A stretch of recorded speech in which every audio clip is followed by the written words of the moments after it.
May we request everyone a moment of silence as we shall now commence our program. We shall start with a prayer and the singing of the university hymn.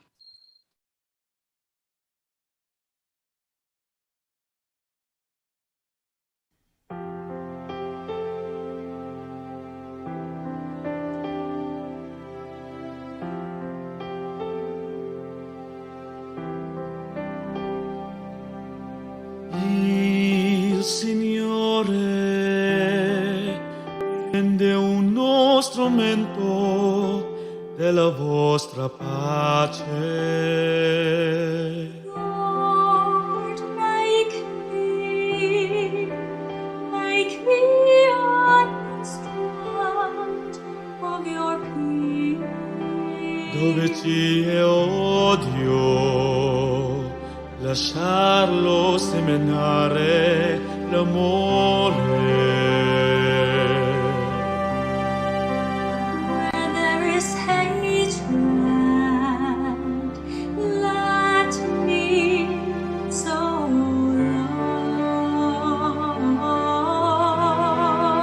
love. Dove ci è ferita, Where there is injury, perdono. Dove ci è dubbio, there is doubt, fede. Dove ci è desperazione, sperare. Dove ci è nerezza, illuminarsi. Dove c'è la tristezza, Dio è.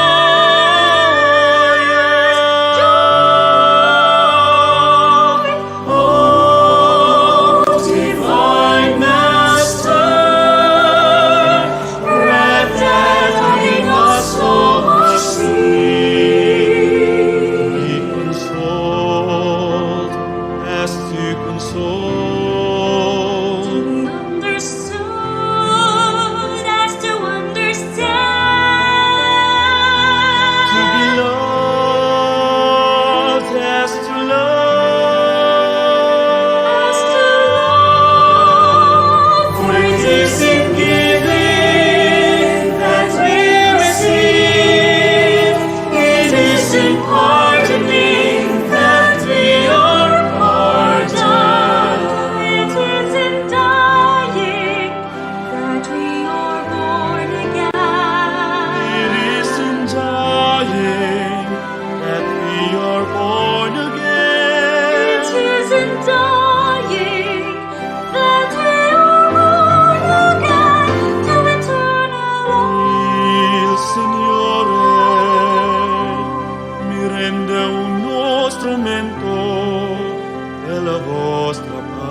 Okay, good morning and welcome to our first virtual International Mobility Day.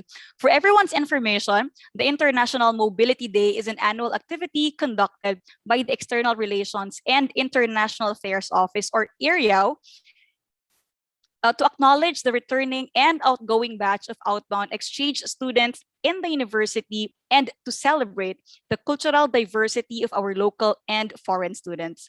However, this is the first time that we have taken this activity into the virtual stage, and we are so excited to have you with us today. I'm sure that all of you are just as thrilled to get the ball rolling. So without further ado, please help me welcome the Dean of the College of Accounting Education, Professor Lord Eddie Aguilar, to give the welcome remarks. Thank you, Ma'am Isa. Good morning, everyone. Welcome to the International Mobility Day here at the University of Mindanao. The pandemic is not an excuse to stop celebrating this momentous event with, of course, the use of technology. This is indeed our first online celebration. I just missed the physical celebration, especially the food, and of course, the delicacies from different countries. Student mobility is recognized as an essential element in fostering academic cooperation with the aim of developing students' awareness and appreciating the culture of the world. It creates a positive environment for learning that eventually enhances students' professional, social, and intercultural skills. Through all of this, mobility indeed enables us to understand the world better despite our diversity. This year is the 7th International Mobility of the University of Mindanao. The commitment of the university in providing quality education to our beloved students is manifested on this occasion. The active involvement of the university to different international mobility organizations through the office of Dr. Ray Castro, the External Relations and International Affairs, surely shows this commitment.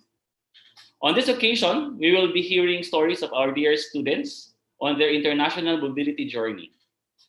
You will see pictures of these experiences that surely will never be forgotten for the rest of their life. They will bring these experiences as they go to their professional life, and they will definitely tell these stories again and again to their children in the future. As Carl Gustav Jung, a Swiss psychologist and psychiatrist who founded analytic psychology, said, "I am not what happened to me, I am what I choose to become." I am not what happened to me, I am what I choose to become. Our experiences would definitely be the result of our choices. Our decision to join the international mobility initiatives of the university truly provides us with wide opportunity that we cannot imagine. And this will guide us in choosing what we will become. Welcome to the 7th International Mobility Day of the University of Mindanao with the theme Celebrating Cultural Diversity in the Digital World. Mabuhay kayo. Okay, thank you very much, Dean Aguilar, for the inspiring opening message. And indeed, the pandemic is not a reason to stop us from engaging in cross-cultural relations. And the use of technology has just made these endeavors much easier. Now, I'm sure that some of our students miss the university campus because it's been 2 school years since you last stepped foot in UM. Don't you agree? And to our freshmen and sophomore students who haven't seen what UM looks like, don't you worry. We're going to take you to a virtual campus tour with the help of our former exchange students so you'd know what awaits for you when it's safe to return to face-to-face classes in the near future. So sit back, relax, and enjoy as we take a tour around the UM Matina campus.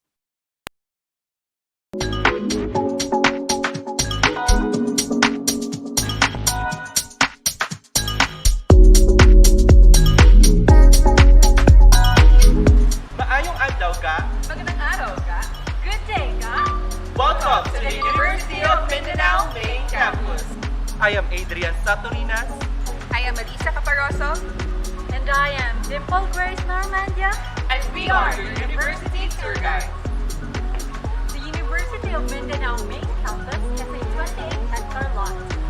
Accessible for most modes of transportation, access to commercial businesses, and the likes.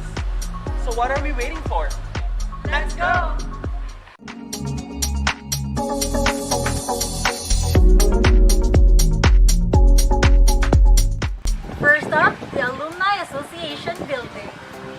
This building was built to be a facility dedicated to maintaining connections with alumni all over the world. This only showcases that once you're a GA, you are and always will be. Now, I'm at a professional schools building.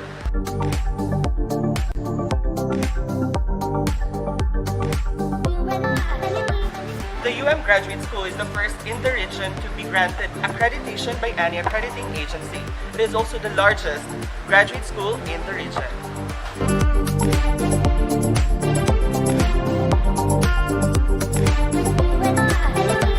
As an institution that indulges in the learning of the children, the university also allotted rooms for the children up to the junior high school, the basic education department.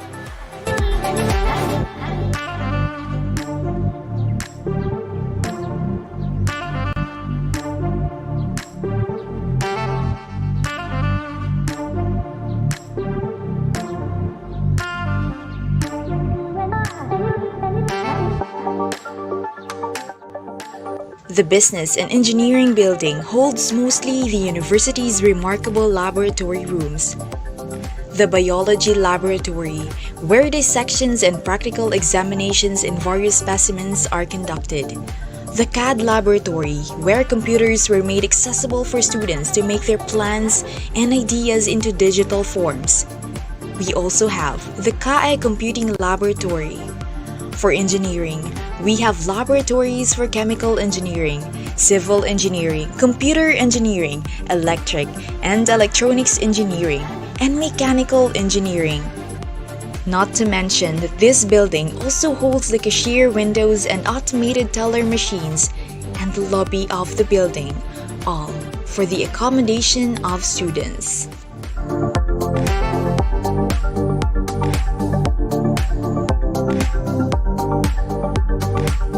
And now we are at the Guillermo E. Torres GET building.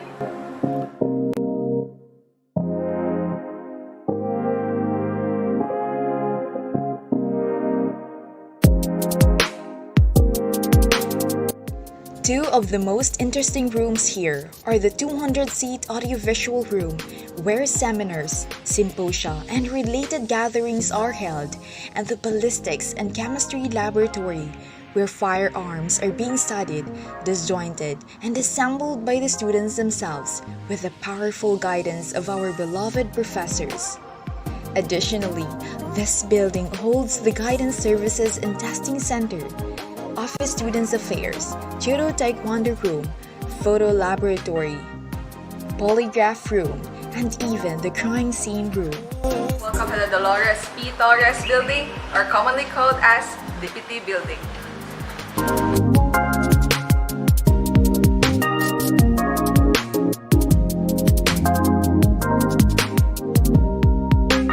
The DPT building also has CAD laboratory where computers are exclusively for architecture students for transitioning ink building plans to digitized versions, and Adobe Photoshop and Illustrator also made available for fine art students.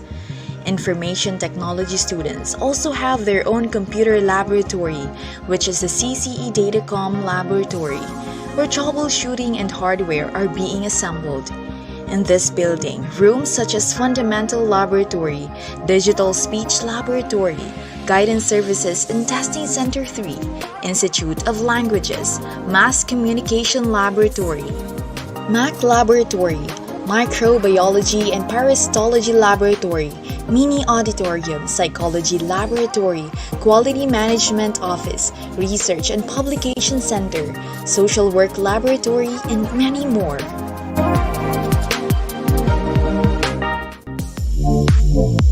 The University Canteen and Food Court. Students may dine comfortably at the university canteen, which provides meals, snacks, and a range of drinks. Meanwhile, the food court can cater to a sizable population with its tables and chairs adequately placed in the area. The food court has a wide variety of concessionaires, including halal-certified sellers. During the face-to-face classes, when a group of friends at one table would sing a happy birthday song, then everyone in the food court would sing along and greet the birthday celebrant.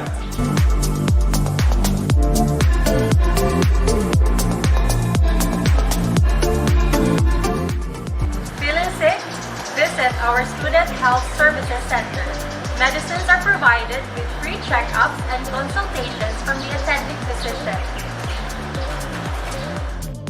The Community Extension Office is in charge of the university's social responsibility efforts, as well as coordination with the city's Public Safety and Security Office and Disaster Response and Emergency Response Training through the National Service Reserves Corps program.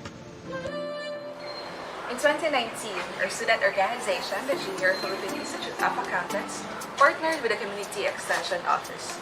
We visited a small community and conducted a financial literacy program among the residents. The Learning and Information Center is currently located on the 4th floor of the BE building.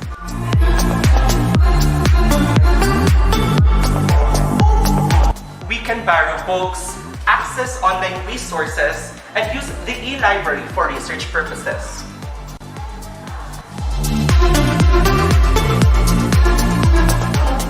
Good news! There is an ongoing construction of a dedicated 3-story structure that will house all the university's books available for borrowing. A mini museum of the school's history, discussion rooms where groups of students can hold their studying, and discussion sessions so as not to disturb other students, a rest area, and an expensive study area.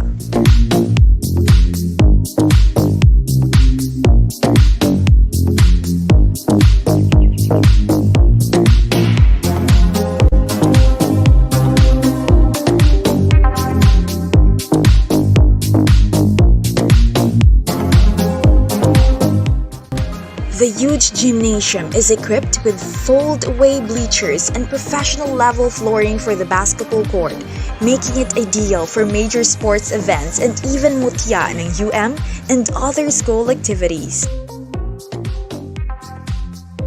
Standing in this gymnasium is a nostalgic feeling. This is where I was crowned as the Mutya ng UM 2019.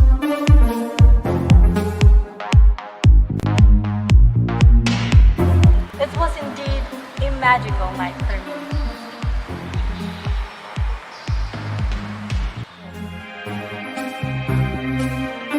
An expansive, airy, a tree-filled area with tables and benches that are used by students for quiet reading, rest, or group work.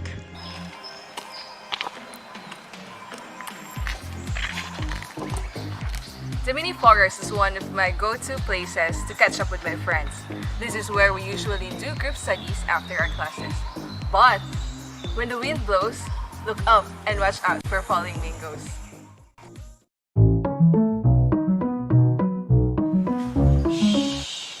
Right now, I'm inside the Ecumenical Chapel. This place offers a peaceful area for reflection and prayer. This is also where the Holy Mass is held.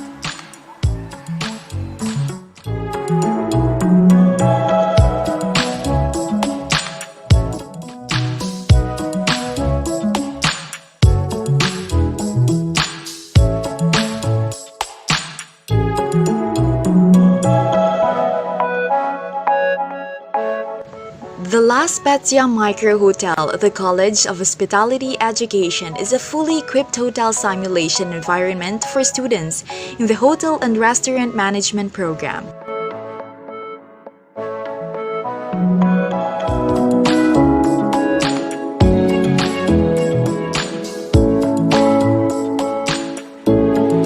Aside from that, the newly built Cagliari Hall will soon be used by the students of the College of Hospitality Education.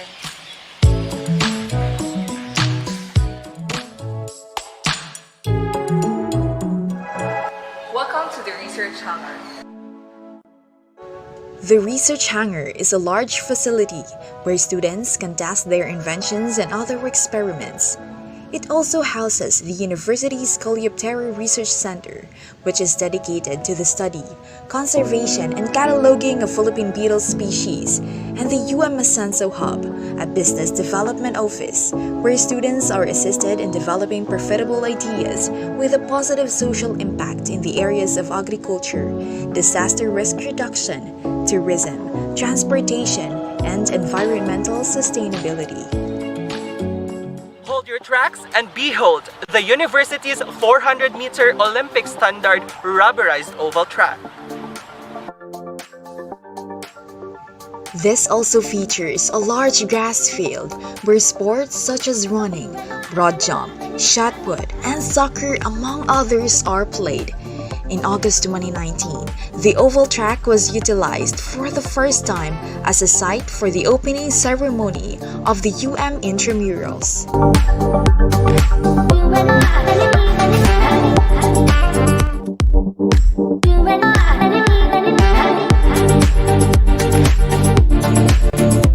Right now, I am at the motor pool and warehouse.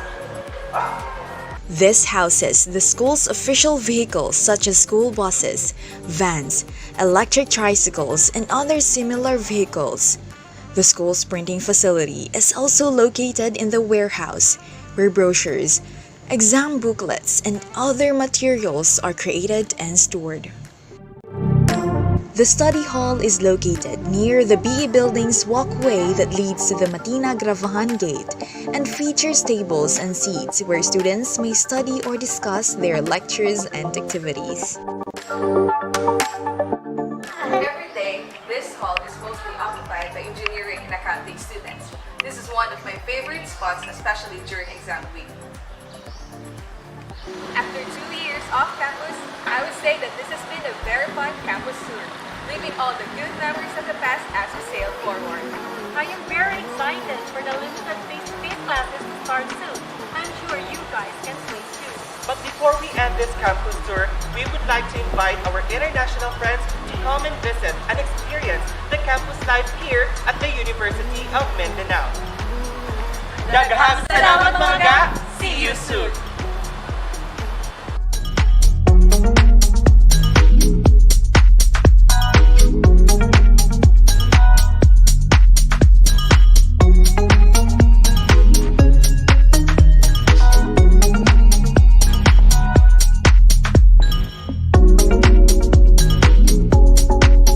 Alright, I hope you enjoyed watching the virtual campus tour. And of course, kudos to the production team for giving us a very comprehensive tour of the university. Let's all hope and pray that things will soon get back to normal so we can all meet our classmates and teachers in the classroom and we can conduct activities like this now in person. Now, moving forward, the University of Mindanao is one of the universities in the region who is very active in its internationalization activities. Pre-pandemic setting, we consistently send and receive exchange students to and from international partner schools in Asia and even in Europe. But when the pandemic hit us in 2020, still engaged in mobility programs by facilitating virtual exchange programs. I know that you are all eager to learn more about the internationalization programs that offers, and to help enlighten us in this area, please help me welcome our first speaker for today, the Vice President of the External Relations and International Affairs Office, Dr. Reynaldo C. Castro. Sir? Thank you very much, Isa. Am I audible now? Yes, sir. Okay. I'd like to welcome our students. No, we have 66 in the Zoom. No, thank you very much for attending our Mobility Day today. And our theme for our event today is celebrating cultural diversity in the digital world. Yeah, Isa mentioned about how active the University of Mindanao when it comes to our internationalization program. And true to our tagline of the first in leadership education, we are the first academic institution, no, in the region, in Region 11. There are more than 103, looks like 103 or 105 academic institutions in the region, and we are the first to implement internationalization program. I remember it was in 2003 that I was appointed in the position, and it took us like a year or two to start implementing our internationalization. So we traveled to different countries in establishing partnership with various academic institutions in Asia, no?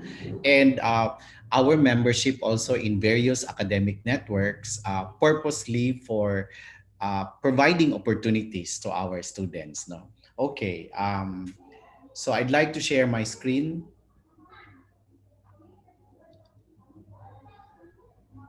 All right, share screen, and then I'll start with the first slide. All right.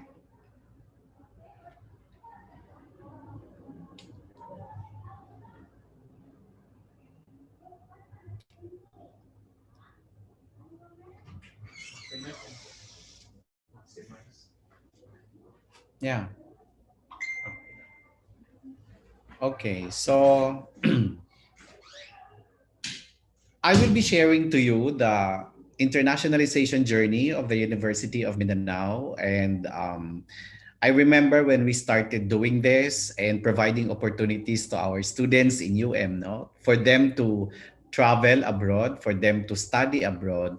It was a challenging experience because it was difficult for us to convince our students, no, in UM to avail of the program. And we started with our Asian International Mobility for Students. And for those who are AIMS grantees, no, this program is free. So meaning to say that when you will be qualified to participate in the AIMS program, your expenses of going abroad and studying abroad for a semester will be shouldered by the Commission on Higher Education. So despite the opportunity, it was difficult for us to look for students who will avail of the program because for several reasons. Like for example, they don't like to be away from their parents. No, they have not experienced how to be away from their parents. Second is that there's a possibility that if you will study abroad, your education, no, your graduation in UM will be delayed probably by a semester or even 1 year. So they were not willing to take the risk of going into that. No? So that's why it was a challenging experience for us. We started with just like 2 students. The first time that we embarked into internationalization, there were only 2 students who qualified and they were the first batch now.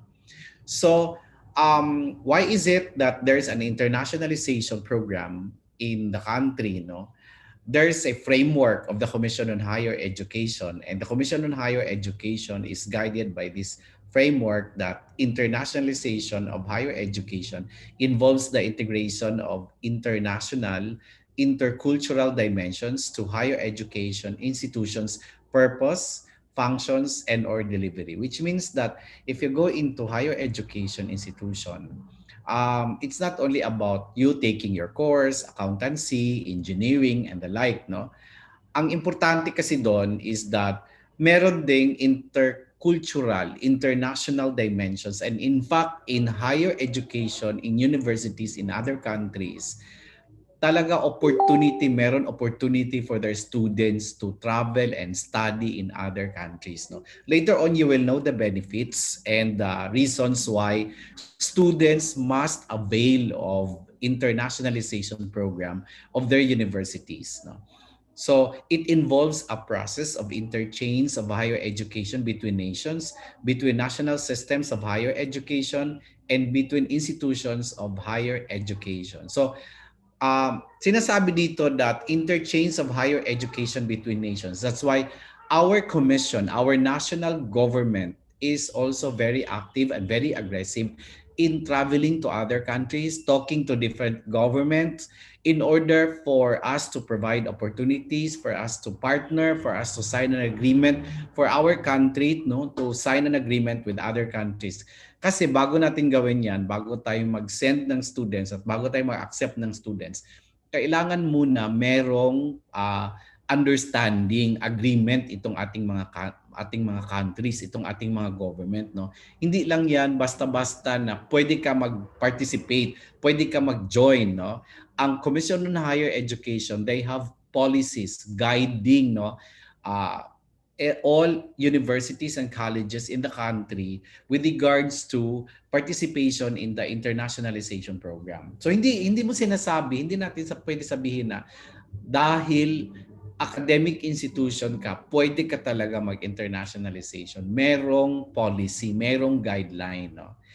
So sinasabi dito that internationalization is the expansion of higher learning within and beyond national borders and centers of scholarly studies. So very academic ang dating. You go into internationalization for higher education for academic purposes.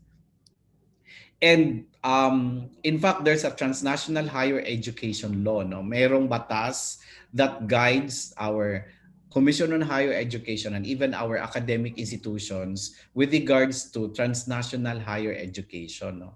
It's a policy of the state that recognizes the climate of borderless teaching and adhere to international standards towards global competitiveness. So, paano natin masabi that your competencies as an accounting student, as an engineering, as an education, business, or arts and sciences are accepted in the global standards? Where one indicator there is that you have exposure, no? You have experience, 'di ba? You have immersion program with practices of other countries so that masabi natin that the skills and the competencies that you have developed are accepted by them, no? The law also provides the legal framework supporting establishments of transnational higher education programs and the internationalization of Philippine higher education, no?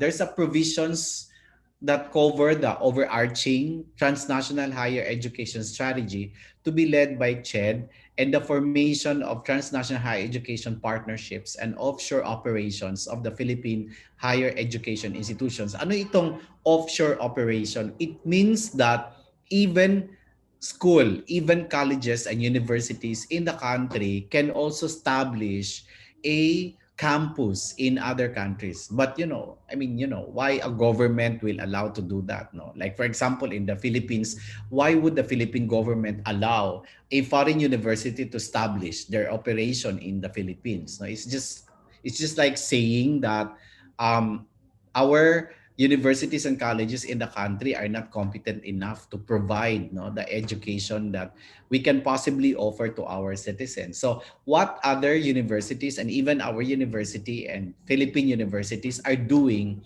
when it comes to this concept is that we are partnering with foreign universities. So ang ginagawa ng ibang eskwelahan is that they sign an agreement. So halimbawa, nag-enroll ka ng business administration major in human resource management. Halimbawa lang, no? Or marketing, or yung uso ngayon na anong tawag nito, yung data analytics, di ba?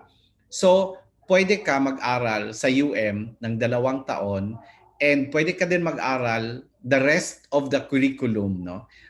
I-enroll mo in other universities, for example, in an Asian university, in a European university. And then when you graduate in your business administration major in human resource management, your diploma, makasulat doon 2 university. Nag-graduate ka sa isang University of Mindanao, halimbawa, in partner ng is University Kebangsaan in Malaysia. So 2 diploma yon, no? So ibig sabihin, natapos mo ang iyong degree from 2 universities. Alright? So that's transnational higher education. The thing there is that you have better exposure, di ba? Because come to think, if you experience studying abroad, you also have good experience how professors in other countries conduct their classes, no? Okay? Although pareho lang good yan, no? Pareho lang ang mga textbooks, no? Pareho lang ang mga lessons and the like, but it's really different also to experience different professors from other countries. So actually, we're celebrating an ASEAN higher education, no, this year, and the host country is Brunei Darussalam, no. And in fact, the thing there is that since ASEAN is the closest region that we have, no? We're member of ASEAN, 10 countries. That's why it's easy for us to establish linkages with ASEAN universities, like universities in Malaysia, in Indonesia, in Thailand, and even in Singapore. No? So there's a Kuala Lumpur Declaration on a people-oriented, people-centered ASEAN adopted in 2015 that calls for enhanced cooperation on education through regional exchanges, academic mobility, and quality higher education. So despite the pandemic, despite the no mobility situation for our students, no travel, for our students because of the risk, we still continue to engage various programs and partnerships with our partner institutions in the ASEAN region and even outside the ASEAN region because of this declaration, Kuala Lumpur Declaration. Why is it that higher education institutions embark on internationalization? There's a survey conducted by International Association of Universities that says that these are the 12 top reasons for internationalization. And please take note that number one in the list is the mobility and exchanges for students and teachers. No? So higher education institutions like us, University of Mindanao, we embark on internationalization because we want to provide opportunities for our students to travel to other countries, study abroad, and also our opportunities to host students from other countries. Not only for students, but even for our teachers, for our faculty, di ba? Teaching and research collaboration, okay? Academic standards and quality. Alam nyo mga students, the thing there is that if a university is very active in internationalization and you have many partner universities in other countries and top universities in other countries, the thing there is that it's a form of recognition. You are being recognized. Kasi alam nyo, ang experience ko since 2004, it's really very difficult to negotiate. Para ka ding ambassador, no? Ang trabaho ko bilang head ng External Relations and International Affairs ng UM, para akong ambassador ng Pilipinas. So ambassador ako ng University of Mindanao. So I travel to other countries, I made negotiation, no? I talked to potential partner universities. Yes. We have internet. Okay. I'd like to acknowledge that we have an international participants, no? So, welcome to our International Mobility Day. So that means that I have to speak English, no, all throughout my presentation. So, I'm sorry for that. Okay. So going back to my challenge, the thing there is that it's not as easy as what you think when you look for partner universities in other countries, no. They have to look for your credentials. What potentials do you have in your university? Are you in the ranking, no, QS or Times Higher Education ranking? So if you're not in the ranking, really, it's very difficult for you to be accepted by these potential universities for partnership, no? So that's how difficult it is. So that's why the thing there is that if you have partnership and if they will accept you as their partner, it's a form of recognition that your university maintains global standards and you have quality, no, in your curriculum, in your education, in your academic programs. All right. So that's the nice thing about it. Okay. So if you notice that for new universities or for new schools in our area, they're not much into that, no, internationalization, because it's really very difficult. Aside from the fact that our Commission on Higher Education has set a policy, a guidelines of what institution can only are allowed by CHED to embark into internationalization. All right. Okay. So these are the 12 reasons. But the thing there is that number one in the list is that providing opportunities for both for our faculty and our students to engage into mobility and exchanges. Okay. Come to think of that, the opportunity for you to study abroad at your young age while you are still studying and experience how it is to be like, being in another country. So why internationalization is important to our students, no, to you, our students? One is that, well, to increase your sensitivity, no, enhance your sensitivity to different cultures and higher acceptance to cultural diversity. And we Filipinos, it's not difficult for us to understand this purpose. Why? Because we are a nation of different culture. All right. We have more than 97 dialects. All right. We are the second largest archipelago in the world. We're next to Indonesia. So which means that even as Filipinos, our culture is varied and very rich. And that's why if you are going to travel to other countries and expose yourself there and study there for quite some time, you are widening your understanding, your intercultural understanding. All right. You will understand how another country, treat, for example, the food, appreciate the food, their culture, what are their practices when it comes to family. And the thing about, if you will experience in universities within Asia, you will understand that there are many similarities, all right?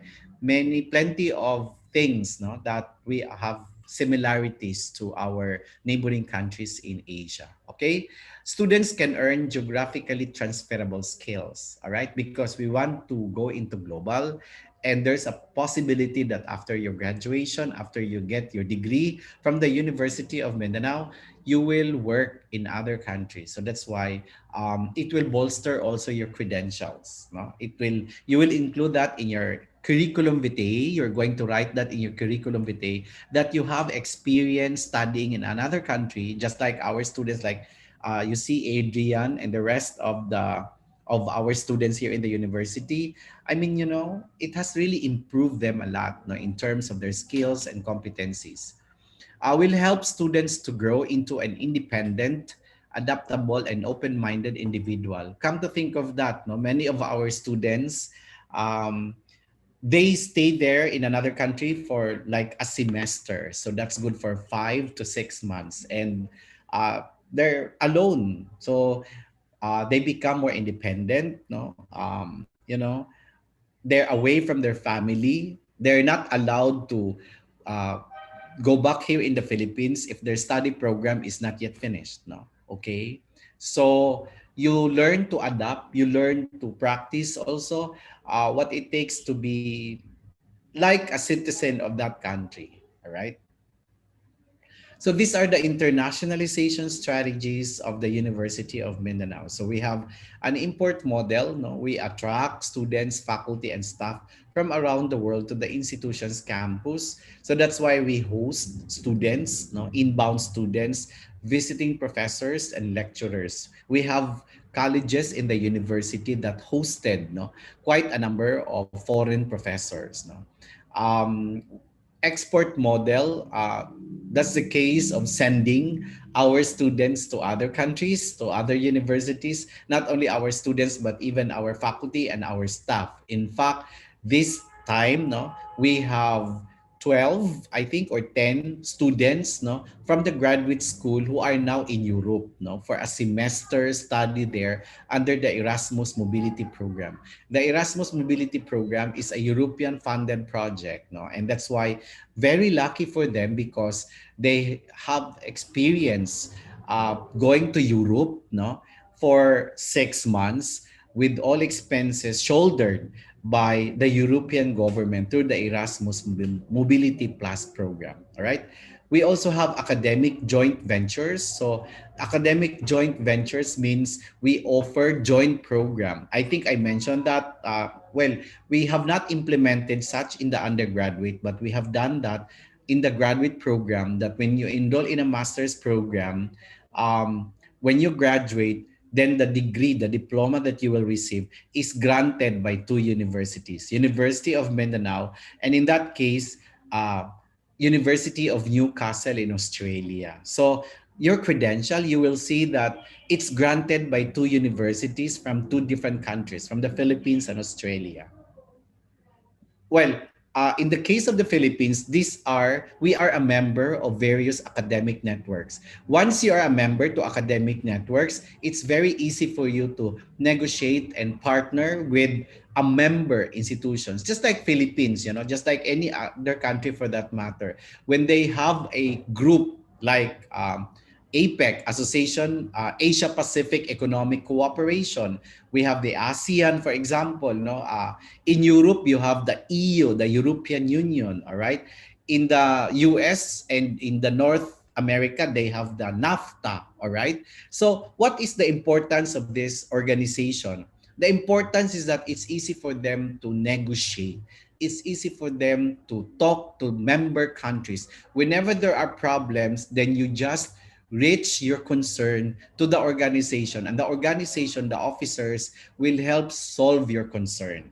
So lucky for the University of Mindanao because we are a member of University Mobility in Asia and the Pacific. And I would say that this one really has benefited a lot to the students of the University of Mindanao when it comes to providing opportunities for our students to study in other universities abroad. All right. We're also a member of the Asian International Mobility of Students. In the Philippines, strict, very strict, no? There are only 12 universities member institutions, no, of the Asian International Mobility of Students. That's not ASEAN anymore, but that's already Asian because Japan, Korea, and I'm not sure if China are already members of this network. No? So that's why it's no longer ASEAN, but it's already Asian. So the membership has expanded to other countries. All right. This one is there are only 12 universities in the Philippines, and we're lucky to be selected by CHED to participate in this program. And as I mentioned that if you are a grantee of this program, then your expenses are shouldered by the Commission on Higher Education. So we have many students from the engineering, from the accountancy and business administration who have availed of this AIMS program. We're also member of the Association of Universities in Asia and the Pacific, or AUAP. No, we sent students in the past participating different competitions under the AUAP. We're also member of the Association of University Presidents Forum and the CIMEO Raihed. The nice thing about CIMEO Raihed, they have the C Teacher program. So for the teacher education students, they have an opportunity to have their practicum, their immersion, their on-the-job training in a school in any Southeast Asian countries, whether in Malaysia, Thailand, or Indonesia. No, so instead of conducting their immersion practice teaching here in the Philippines, they do that in other countries. Now that's under the CIMEO Raihed. This is the international map of the University of Mindanao. And so you will see in the map that these are the countries that we have signed an agreement with. So we are not concentrating only in Asia, but we're also expanding to other regions in the world. No? The thing there is that we are slowly doing this, but surely, which means that when we sign an agreement with a university from other countries, we have to make it sure that we can implement program. We are capable of implementing program. Okay. So far, for the past 5 years, these are the number of student exchange that we have, no, in terms of outbound and inbound. Um, it's quite challenging for us to accept students from other countries. Why? Because instead of coming here, they would rather opt to stay there in Metro Manila because of the travel. No, uh, um, you see, if you will come here in Davao, you need to travel from your home country, going to Metro Manila, and then in Manila, you will travel again, coming here in Davao. So there's going to be a lot of travels, no? But the thing there is that even that challenging situation, we still hosted in the past, no?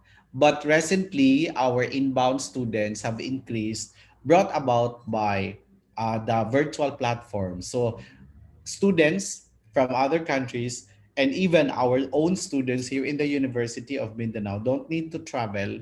They can participate in the internationalization program, international class through the virtual modality. Okay, so that's very easy. So that's why the number has increased. And you will see also later here, this one.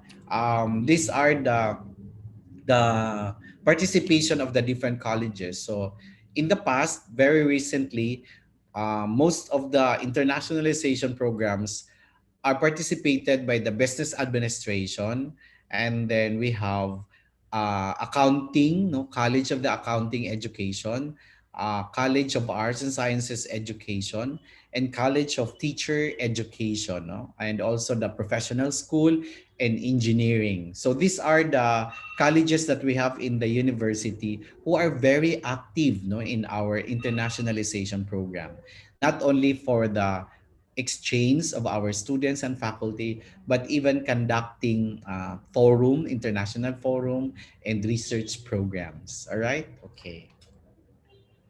So the nice thing about is that why is it we are very active, no, and we are very aggressive in the internationalization because it's really one of the main agenda of our president, no, and our chair of the board, Dr. Guillermo Torres. So our president himself, Dr. Torres, leads in the internationalization program. So he travels to other countries, no, negotiates with his counterpart because if a president of a university will talk to another president also of other university, it's very easy to implement an internationalization program because there's a stamp of approval from the management, no, from the leader himself of the institution. And other countries, presidents of other countries will really entertain you because you see it's a discussion between president and president, no? So and of course I have to travel with the president. I have to join him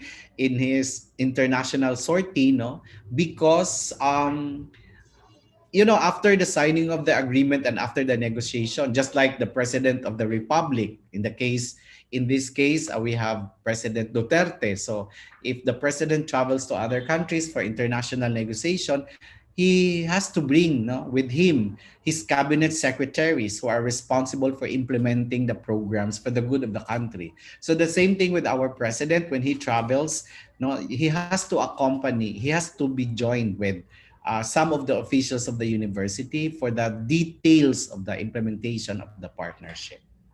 So we also participate in the international exhibits of education because when you participate in international exhibits, that's where you can negotiate, that's where you can meet your counterpart from different countries, from different universities all over the world. No? So you can negotiate, you can look for partnership, you can find out your common areas, your common interests, the disciplines where you can implement a program. Okay, so that's why we travel, we participate in international exhibits. No? So these are the exchange students we had in the past. No, most of them actually are from the accountancy and from the engineering program. We also have from the arts and sciences and the business administration. No? And that's why we hope that other programs, students from other programs in the university can also participate in our internationalization exchange program. No, how are you going to participate? I think Miss Isa will share to you, or maybe some of our students, speakers will share to you how they were able to participate and how they were chosen to represent the university in this program. All right? Okay. And these are some of our inbound students. So we also hosted students from other universities, no? Because if you have partner universities in other countries, it must be a mutual understanding. It must be reciprocity, based on the reciprocity principle, which means that, okay, I will send my students to you. You also send students to my university. All right. We also engage faculty and staff exchange. So we also provide opportunities for our teachers and for our staff in the university to also teach in other countries, no? Be exposed in other countries. So the same thing, we also host, no, some of faculty, no, from other universities. So this is an Erasmus Plus mobility program. This one is in Europe. That's why Erasmus, because Europe, no? This one is Europe, all right? So I'd like to end my talk with this, that it is not your qualifications, but your exposures in life that makes you who you are. So students, it's not enough that you only get your degree, your diploma from the university, and you pass the licensure exam if you're into a program that requires licensure exam. But what can improve, what can bolster your qualifications, no, your chances of being more successful in your life, in your career in the future, are your exposures and your experience in life, and participating in internationalization, and allocating some time in your academic journey while you're still in college, no, staying in another country and studying in another universities abroad will expand your horizon, will widen your perspective, and will enrich your exposure and experience. Okay? It will give you a competitive edge over the other graduates who have not experienced internationalization. So with that, thank you very much and good luck. I hope that in the future, you will also experience how it is to be like an international exchange student. So thank you. Thank you very much, Sir Ray. And I hope our students gained understanding about the internationalization programs and you get inspired to apply for exchange programs in the future. Okay, our next speaker is a former exchange student in King Mongkut's University Technology Thonburi, or KMUTT, or KMUT in Thailand, last August to December 2016 under the ASEAN International Mobility for Students, or the AIMS program. And as what Sir Ray mentioned a while ago, that this is a CHED-funded exchange program. And she is now a licensed chemical engineer and licensed chemical technician. She was a scholar of the Junior Level Science Scholarship, or JLSS program, and is currently rendering her return service at DepEd Davao City Division as a special science teacher in Kalina National High School. Ladies and gentlemen, to share with us the impacts of exchange student experience to her personal and professional life, please help me welcome our outbound exchange alumna, engineer Crizel Shane Apor. Hello, Shane. Good morning. Hello po, ma'am. Thank you for the introduction. Am I audible po ba, ma'am? Yes, we can hear you, Shane, loud and clear. So, allow me to share my screen po.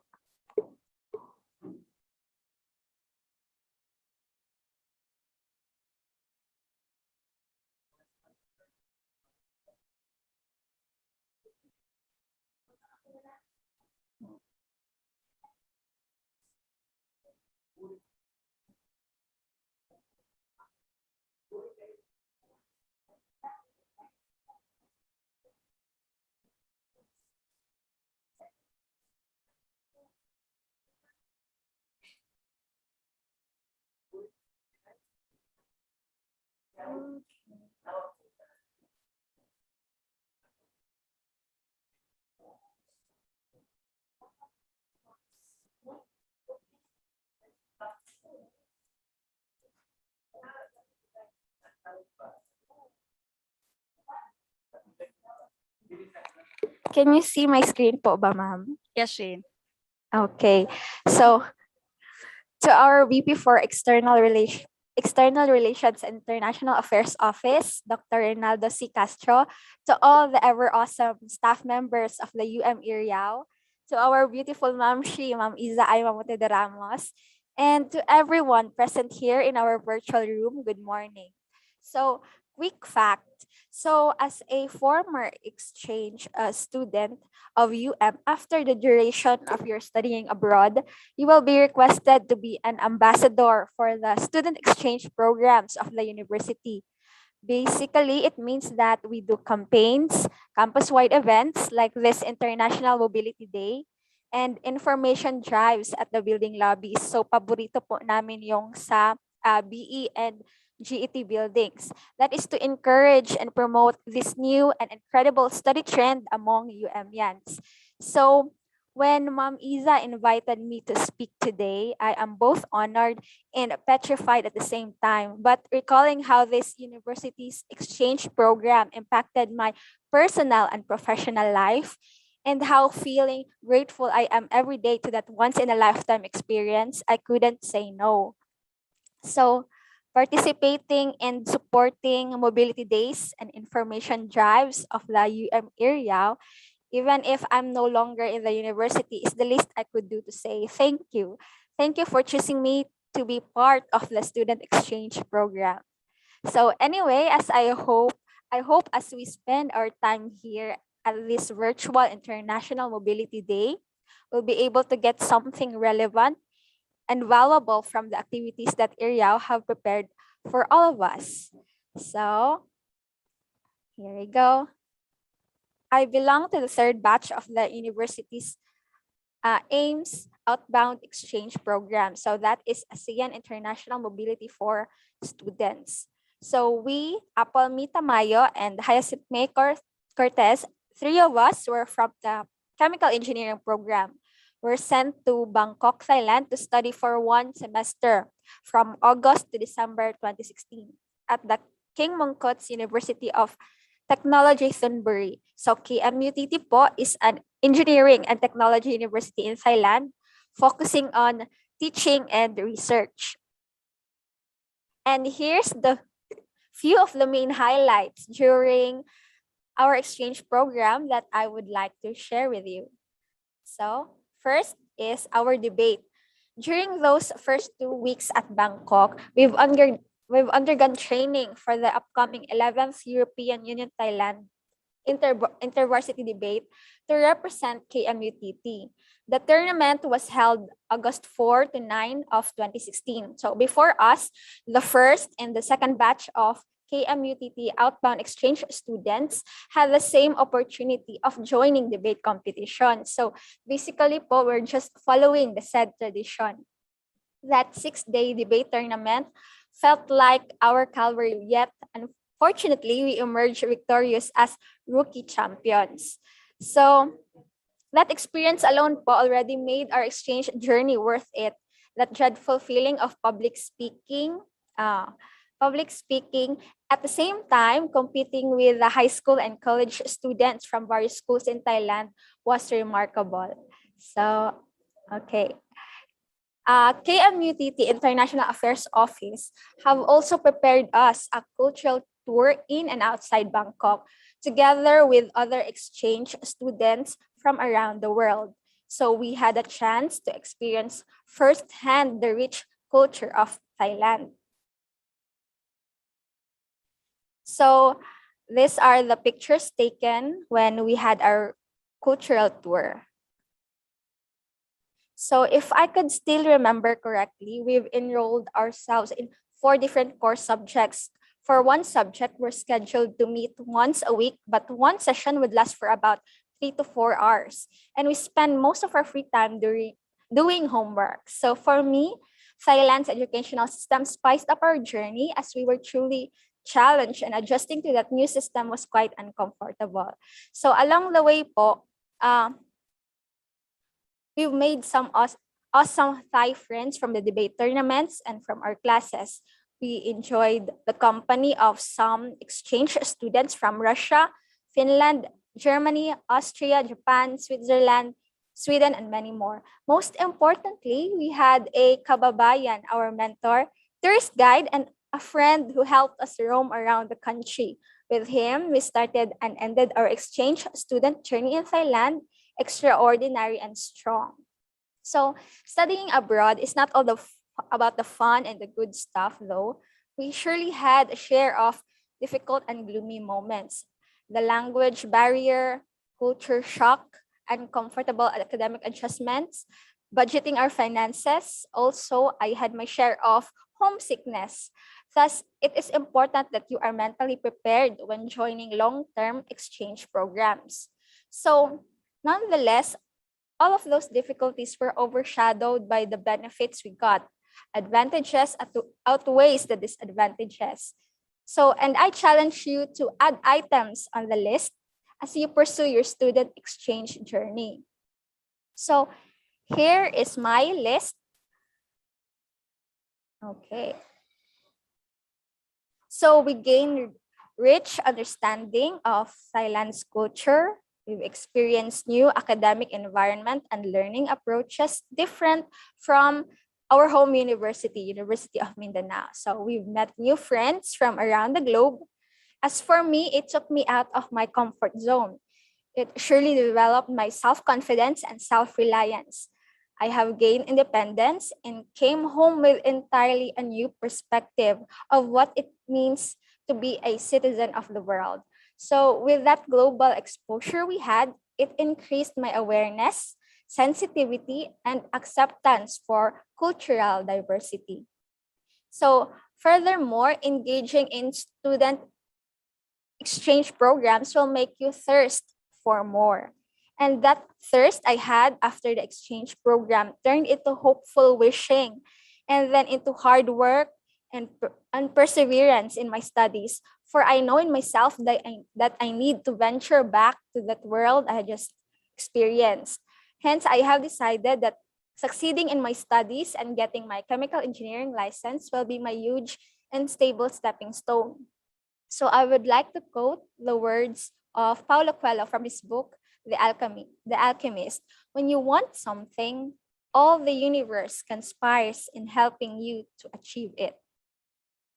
So when I have decided that I want to pass the chemical engineering licensure exam, I do not deny the fact that there's a probability of failing the exam. Hence, we took the October 2019 Chemical Technicians Licensure Exam as our safety net. Fortunately po, with grit and perseverance, I surpassed the two. So going back to our list, I would like to add that student exchange program will help you gain professional advantage and enhance your life skills, or some would call it the soft skills. It is a sure thing that writing there in your CV that you've studied abroad will boost your resume, that is true, and will make it interesting for employers. So however, it is your soft skills that will make you desirable in all professions. So these are the interpersonal attributes that you need to succeed in the workplace. So the questions are you a critical thinker, a problem solver? Can you communicate your thoughts and ideas effectively despite cultural diversity? Can you work with people from all walks of life? Are you globally competitive enough? So with the challenge and restrictions brought by COVID-19, are you flexible enough? Willing to adapt the change around you? So currently po, I am rendering my 3-year return service here at Kalina National High School under the Department of Education as stipulated in my DOST scholarship contract. I started working here shortly after the classes were indefinitely suspended. That's around August 2020, and we are offering modular distance learning. So mobile phone signal and internet connectivity in this district remains a problem for most learners and teachers. Fair to say that I have experienced the struggle of being a public school teacher. Adding fuel to the fire, I did not have the formal education to become a senior high school teacher. So fortunately, I am learning a lot and doing great here with the supervision of my nurturing co-teachers. The point is, UM's student exchange programs that I have enjoyed for one semester 5 years ago continued to live within me through vivid memories, lifelong learnings, impacting my values, career, and aspirations. This incredible experience that UM gave me is deeply embedded. Thus, I am forever thankful for the opportunity, support, and trust. So these are some of our pictures taken when we had our cultural tour. So I would like to end my talk with J.K. Rowling's Twitter post. She says that the world is full of wonderful things you haven't seen yet. Don't ever give up on the chance of seeing them. So maybe this virtual international mobility experience will be your stepping stone of actually seeing it. It's a big world out there. It would be a shame not to experience it. So get aboard, buckle up, and enjoy the rest of your day. Thank you. Okay, thank you very much, Shane. It's always overwhelming to hear success stories of our exchange students. Well, actually, Shane's batch, the third batch of exchange students, they're actually the first batch of exchange students that I facilitated in the office. And personally, it's really like fulfilling to see you grow as a person. Now, may we ask you, Shane, to please stop sharing your screen, and we're going to award now your certificate. And maybe call on Dr. Ray Castro to help us award the certificate for Shane. So let me read the citation. Okay. Certificate of Appreciation is awarded to Engineer Crizel Shane Apor for sharing her time and wisdom as the resource speaker during the during the virtual International Mobility Day with the theme celebrating cultural diversity in the digital world via Zoom webinar, given this 10th of December 2021 and signed by Dr. Ray Castro, VP of Aerial.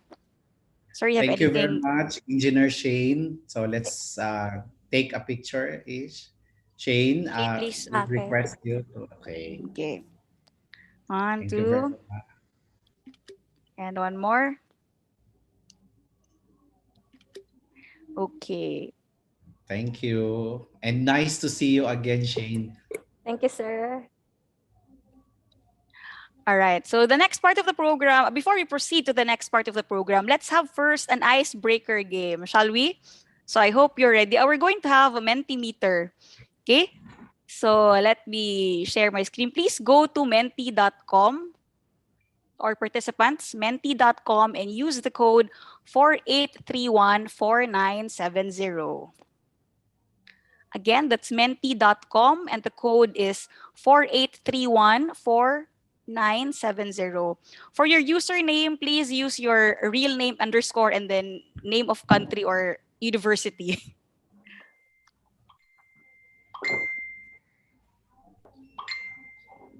So we have students coming in.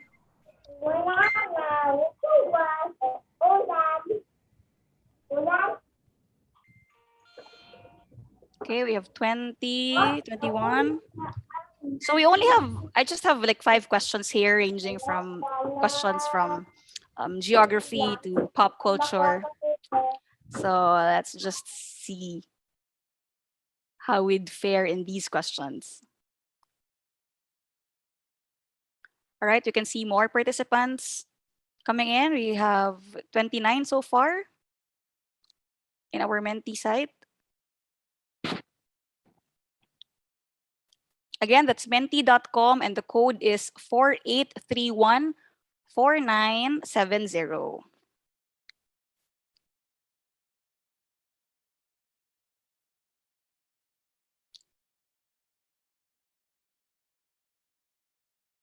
So once again, we'd like to welcome our participants. We have, of course, participants from UM and we have participants from our international partner universities. So I think we have here from Malaysia, we have from UMP. We also have students and staff, no, from most of here are from Malaysia. And of course, our UM students. Welcome. And I think we also have from Thailand. We have participants from UTM.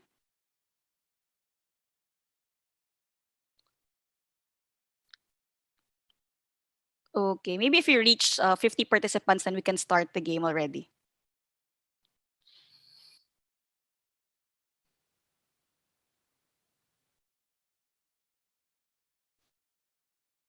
Okay.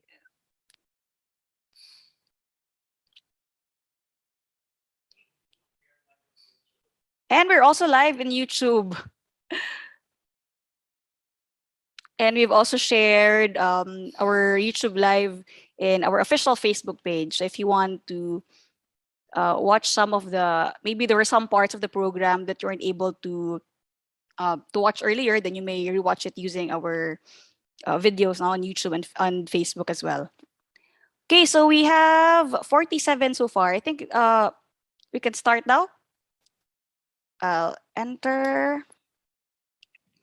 Okay, so I think you know how this goes. So answer the fastest. Okay, so we have here question. Which of the following is not a member of ASEAN? So this is fastest fingers first. Myanmar, Taiwan, or Laos?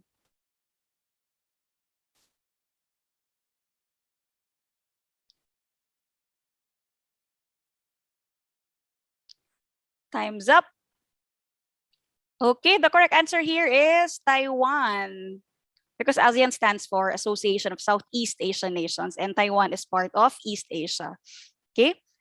Sige, let's see our leaderboard. So we have here on the lead is,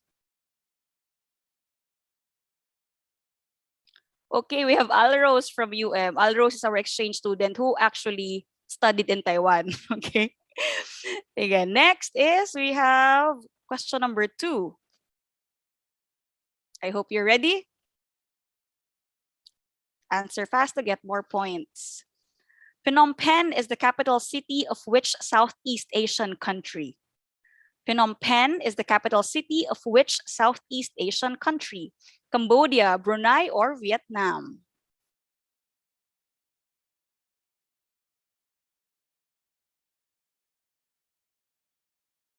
Time is up. The correct answer is it's Cambodia. Phnom Penh is the capital city of Cambodia. Vietnam is Hanoi and Brunei is Bandar Seri Begawan. Okay, let's see if we still have the same set of top 10 students, or do we have a new batch right now?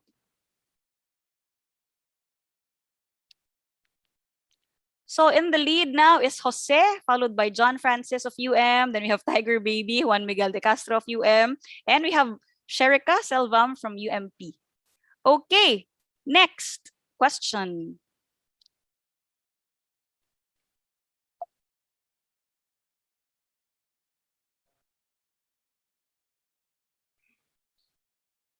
Which of the following is the currency of Thailand?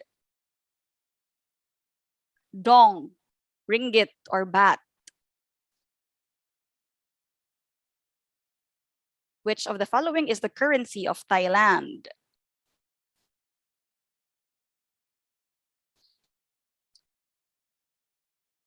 The correct answer is, I think most of us got it correctly. The correct answer is baht, no? Because Vietnam, dong is in Vietnam and Malaysian ringgit. Okay. Let's see if we have a new set of top contestants. Or have these people retained their position in the lead? So I think still no, Jose is still in the lead, followed by John Francis and UM, then Tiger Baby, almost the same set of participants. Question number 4. I hope you're into anime. What is the title of this 2016 Japanese animated romantic fantasy film, which was written and directed by Makoto Shinkai? Just look at the poster and you know exactly what it is. You'd know right away. Kimi no Nawa, Weathering with You, Flavors of Youth.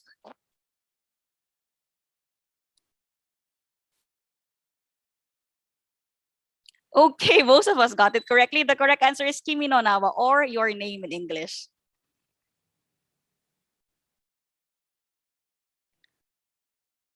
So let's see if our top students retained their positions. Or do we have a new leader?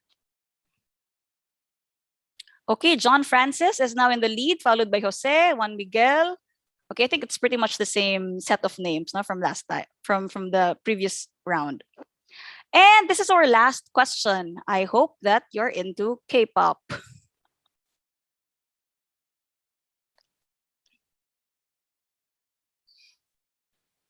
Question number 5.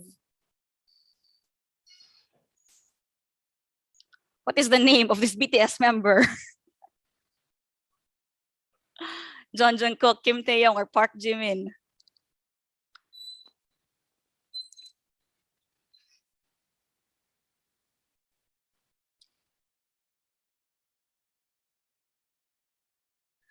Let's see who among us here are K-pop fans. The correct answer is letter B, Kim Taeyong. Okay, let's see if the last question has made some drastic changes in our leaderboard. Toink.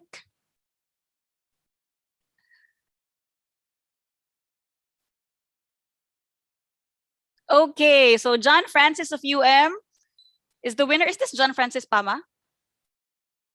Yes, ma'am. Okay, congratulations, John Francis. And congratulations also to everyone who participated. So I hope you had fun. Okay, let me stop sharing. All right. So I hope that you enjoyed that part of our mini icebreaker, even if it's just very short. Okay, it's just 5 questions. Okay, so our next part, like earlier, Shane Apor shared to us her experiences as an exchange student, and I'm pretty sure that you still want to hear more about the stories of our exchange students. And because being an exchange student gives you a lot of stories to tell. And I'm sure that you still want to hear more of the adventures that exchange students have had during their journey abroad. And that's exactly what the next part of the program is all about. So we have invited our last batch of outbound students who embarked on a physical mobility or face-to-face exchange program in the school year 2019 to 2020 to share their unforgettable experiences in their host country. So let me introduce one by one our guests. First is we have Amavel Jane Sasam, a fourth-year structural civil engineering major at KMUTT, Thailand, the same university that Shane went to. Good morning, Amavel. Hello, good morning. All right.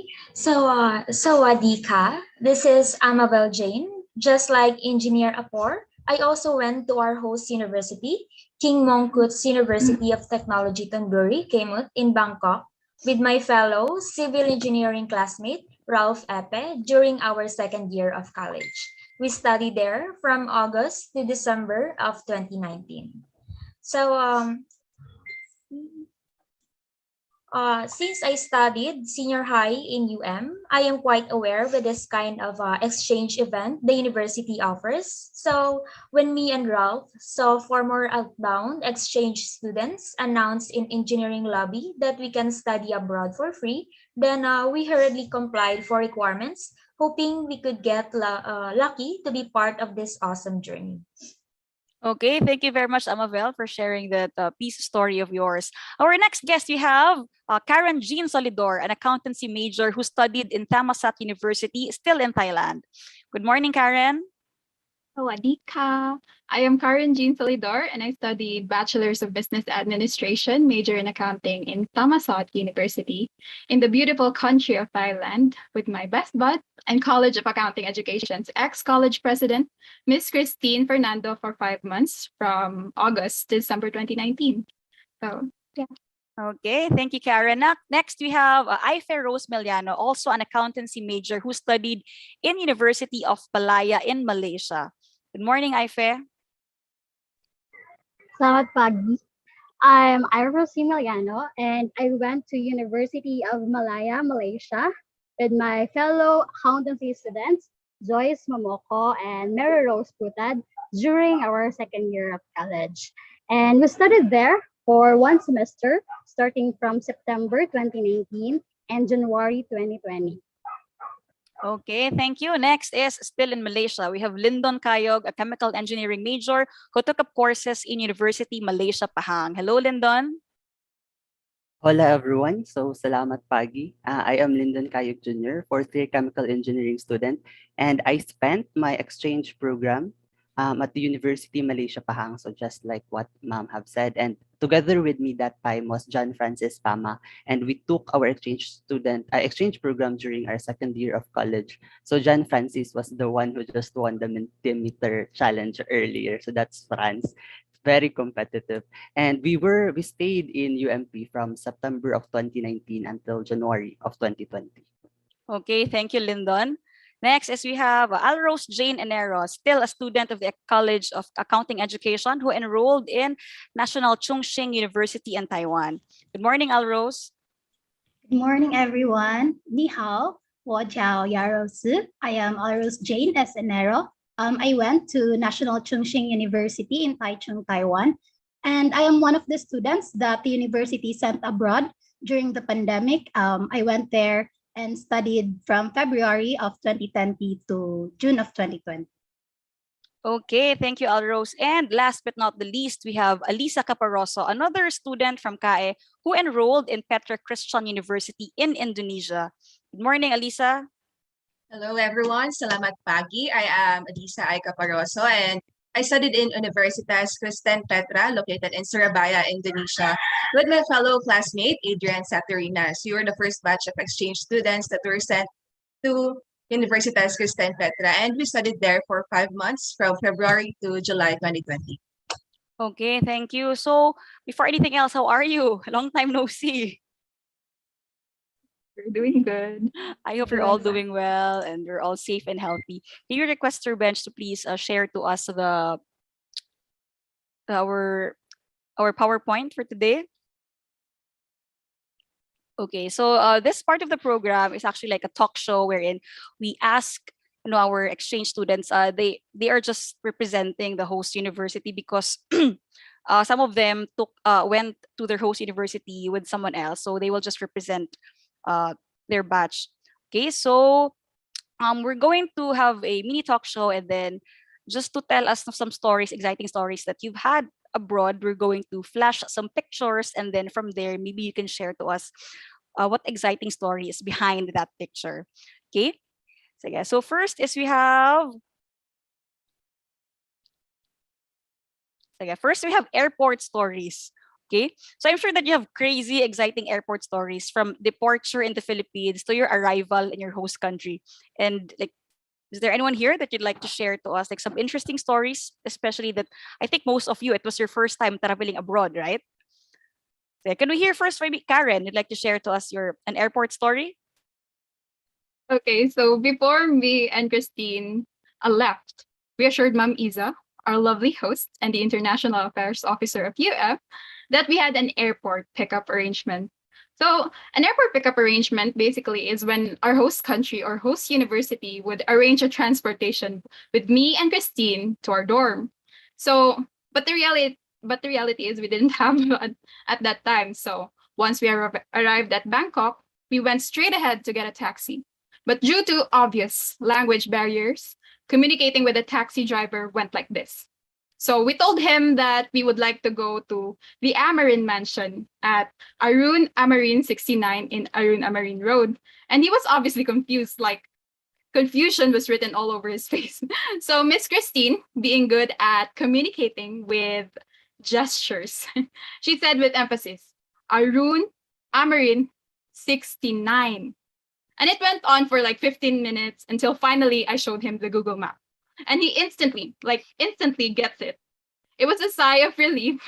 So we learned from that date that in order to get from point A to point B in Thailand, you will show the Google map to a taxi driver. And he went on and told us in the taxi that it's pronounced as Alun Amelin Taptim Kao. And that's how we arrived at Thailand. So that's our crazy story, ma'am. Okay, thank you. So, yeah, thank you. What about in Malaysia, like IFE? So, starting my journey as an exchange student, I really feel like I'm living my life in a new world because there's a lot of first time for me, like riding an airplane, travel abroad, being away from my family for a long time, and experience different culture firsthand. So we arrived at Kuala Lumpur Airport barely at 11 in the morning. So everything seems relatively fresh to me. The interesting part is that we initially thought that we lost our luggage because the first thing we did when we arrived is to find our luggage. Since it's our first time and it's just the three of us, we didn't have any contacts, so we freaked out. So we roamed around the building and saw a mini train. Because it's different from the airport here in Davao and in Manila, we didn't know that the passengers' luggage would be transported directly to the next building. And we needed to ride that mini train to go there. And that's also we're going to be picked up by the International Student Center buddies. So while waiting for our buddies, we met a lot of international students. So that is our first international friends, like Lina from UK, Eri from Japan, Min from France, Fa from Thailand, and others from Brunei. And we really had fun talking to them that day. Okay, thank you, Ife. What about Alrose in Taiwan? Do you have the similar like funny story or something?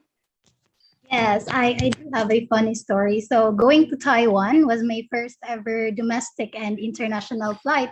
So I was so nervous because I was alone and I am not familiar with the process or the ways inside the airport. And when I arrived in Naiya, I got lost looking for the terminal that I was supposed to go to. And fortunately, I was able to find that terminal after an hour of walking around.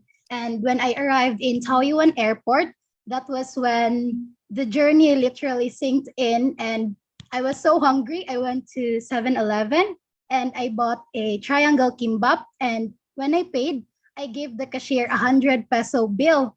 And maybe I was too overwhelmed with the situation, or I was just too hungry that I forgot to convert my money first. And it was so hilarious because both the cashier and I were looking at each other, and we don't know how to express ourselves due to the language difference. Plus, she's not really good at speaking in English, and I only know ni hao in Mandarin. And yeah, that's probably the unforgettable moment in the airport for me. Okay, thank you. Now, before we proceed to, like future stories that you have abroad, can you take us back to the time when you applied as exchange program in the university? Like, share to our audience, what was it like? What prompted you to apply for it? What was the interview process like, and everything else? Okay, who'd like to share to us their stories about that? If you remember your journey, I'm pretty sure that you do. Because for most, maybe it's one of the most, like during the interview, exchange program interview, that might be one of the most like frightening moments in your life. Karen, you'd like to share your experience? Yeah, actually, at that time, Miss Christine was the College of Accounting Education's president, and she was like my main motivator. And she said, "Karen, let's go and apply for exchange student. You mean they give you a scholarship. Then when you go to Thailand, or I dreamed of going to Thailand. When you go to Thailand, the CHED will give you scholarship. You won't go hungry, you would go travel anywhere." And I was so convinced that okay, I can apply, and seeing my grade, it qualified. And during the interview, we were told to prepare for like cultural questions. And so that's why I researched about our culture. And it was true, it was very nerve-wracking. In front of you was Miss Vidamo and Sir Ray and Ma'am Iza, and they were like, I was so intimidated at that time, but it was cool. It was cool really expressing myself, especially in English, because you should be really not really fluent enough, but good enough to speak in English. And I was at that time expecting, okay, since I'm just trying this, okay. And then I was so shocked that I got a text from Ma'am Iza nga, "Oh, you're an exchange student," and that was like the best moment in my life. So that's how I applied. Okay, thank you, Karen. I mean, Amabel earlier shared about like how they came across with the opportunity, right? Can we hear from Lyndon this time? Another engineering student, because we put up some booth and display in the BE building, BE lobby. So that's why it's very advantageous for business and accountancy students, because you live in that, your classrooms are around there. So you're very much noticeable. Lyndon, would like to share to us your student exchange journey? Well, actually, for me, I never really dreamed of becoming an exchange student before because I never heard of that program. So I wasn't really interested about it. Not until I went to UM. And then in UM, like in the first, second, and third batch of exchange students, so there's always chemical engineering students. And personally, I met engineer Shane, engineer the three ladies that went to KMUTT. So they were my seniors before, and I met them.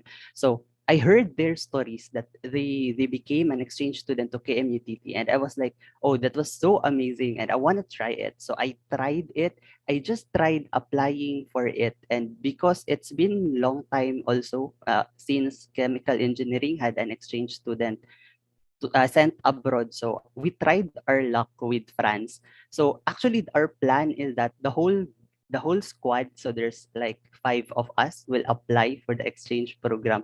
But it ended up like it's only me and France that applied. So we just tried our luck, and then we were not really expecting so much from it because we thought, oh, maybe we will not make it to the first cut. And then we received we received a message for an interview, and we were so happy. And then we prepared ourselves, so like we read some stuff so that to we will be able to answer the questions well. But what happened during the interview actually was like we're just talking. It's just casual interview, and all and I don't know. The interview really did not is not the most nerve-wracking part of the application process. For me, it's the waiting for the result. Okay, thank you for that, Lyndon. Yeah, actually, because when I text you that you will be, you're scheduled for an interview, I asked you to prepare some things. But actually, when during the interview, most of the questions they were very personal, and the reason for that is for the interviewers to assess also your emotional, not just your academic competence, but also your emotional maturity and how you're able to deal with different kinds of situations. Also, that's sort of the reasons why there were a lot of personal questions thrown at you during the interview. Okay, so thank you for sharing those. Next is we have after airport stories. I'm pretty sure once you landed in your host country, there were plenty of culture shocks, right? Like it's your first time in that country and you don't know anyone or anything. What was it like? Okay, can we have Amabel this time? All right. So this was my first time traveling abroad. So during our first dinner in Bangkok, our Thai buddies introduced some of Thailand's famous dishes, including pad Thai and khao pat gai dao, which has an awesome blend of flavors and a different level of spiciness. So I'm not actually a spicy lover person, so I really tried adjusting my taste when buying food since most of them were really mixed with spicy flavor. So I also found out that Thai people get huge discounts when visiting tourist spots. Unlike if they know you are a foreign or a tourist, then you get to pay for additional fees. Okay, thank you. What about in Alisa in Indonesia? So just like Amabel, I also had my own fair share of culture shocks when we arrived in Indonesia. So when it comes to weather, we did not adjust that much since it is just like the Philippines. It is just funny that we are often mistaken as Indonesians because Filipinos and Indonesians somehow look the same. So to start the list, I will begin with the language barrier, especially the locals. We really had difficulty buying food or stuff from the stores near our dorm because just a few locals understood or spoke English. They they have preserved their national language that much that even in schools, as what our Indonesian friends have said, teachers use Bahasa to teach. And there were like only 3 English subjects during their primary education. Unlike here, if you'd compare in the Philippines, that we use English language from kindergarten up to college. So, secondly is almost all dishes in Indonesia are spicy. The food there is on the other level of spiciness, and their meal is not complete without sambal. During our first week, we really had a hard time finding food stalls or restaurants that sell food that is tidak pedas, or in English, not spicy. The third thing is their one serving of rice in Indonesia is equivalent to 2 cups of rice here in the Philippines. If Filipinos love rice, Indonesians have a much greater love for rice. Then the fourth thing is that their way of giving the sign of peace during Catholic masses. So before the COVID-19 pandemic worsened, we tended to go masses on the nearest parish that officiates English mass. Since Adrian and I are both Catholics, we were shocked by the way they gave the sign of peace. In there, they shake the hands of the people near them, which is really different from what we are accustomed to here in the Philippines. And lastly is we were amazed by the Indonesians' love for tofu. As someone who didn't eat tofu before that exchange student program, it was really new for me because in Indonesia, they eat tofu for appetizer as the main dish, during snacks, and even for dessert. And I guess that's all. Okay, thank you, Alisa. I think there were plenty of like, things that shocked you, when you arrived in Indonesia. Okay, next is that, okay, we're going to flash some photos of you and then just tell us something about it, the story behind it. So can we see the next photo? Okay, so here we have Amavel and Ralph in KMUTT. Amavel, could you tell us what's going on in this photo? All right, so this is our tour party. So my first month in Thailand was indeed the most magical and flabbergasting to me. So for starters, we got to participate in our inbound exchange students cultural tour, which helped me embrace more our cultural diversity. So we spent there 2 days at Phetchaburi province for a cultural trip and went to an environmental park and spent our night in a four-star luxury hotel in Mida de Sea, Hawaii. So the next day, we woke up early in the morning for a swim and packed all of our things on the way to Pranakon National Museum. So this is our photo. And in this whole week of our orientation, we shared our customs and traditions as we get to know each other while traveling to places we had never been with. So it was absolutely fun and challenging since I get to know people who has a culture different from mine. And the most important thing in this trip is that I get to know better these amazing international students that I will be with for the rest of my 5 month stay. Okay, thank you, Amavel. That's quite interesting. Next is we have a photo of Karen. Karen is here in the most right, no, in the photo, the one in the denim jacket. And you are with, are these European classmates? Yes, they are European. So this photo was taken on the orientation day at Thammasat Business School, which was an international business school, and the majority of the foreign population came from Europe and America. So as you can see from the photo, this day was filled with lots of activities, new faces, and I had an obvious sense of style.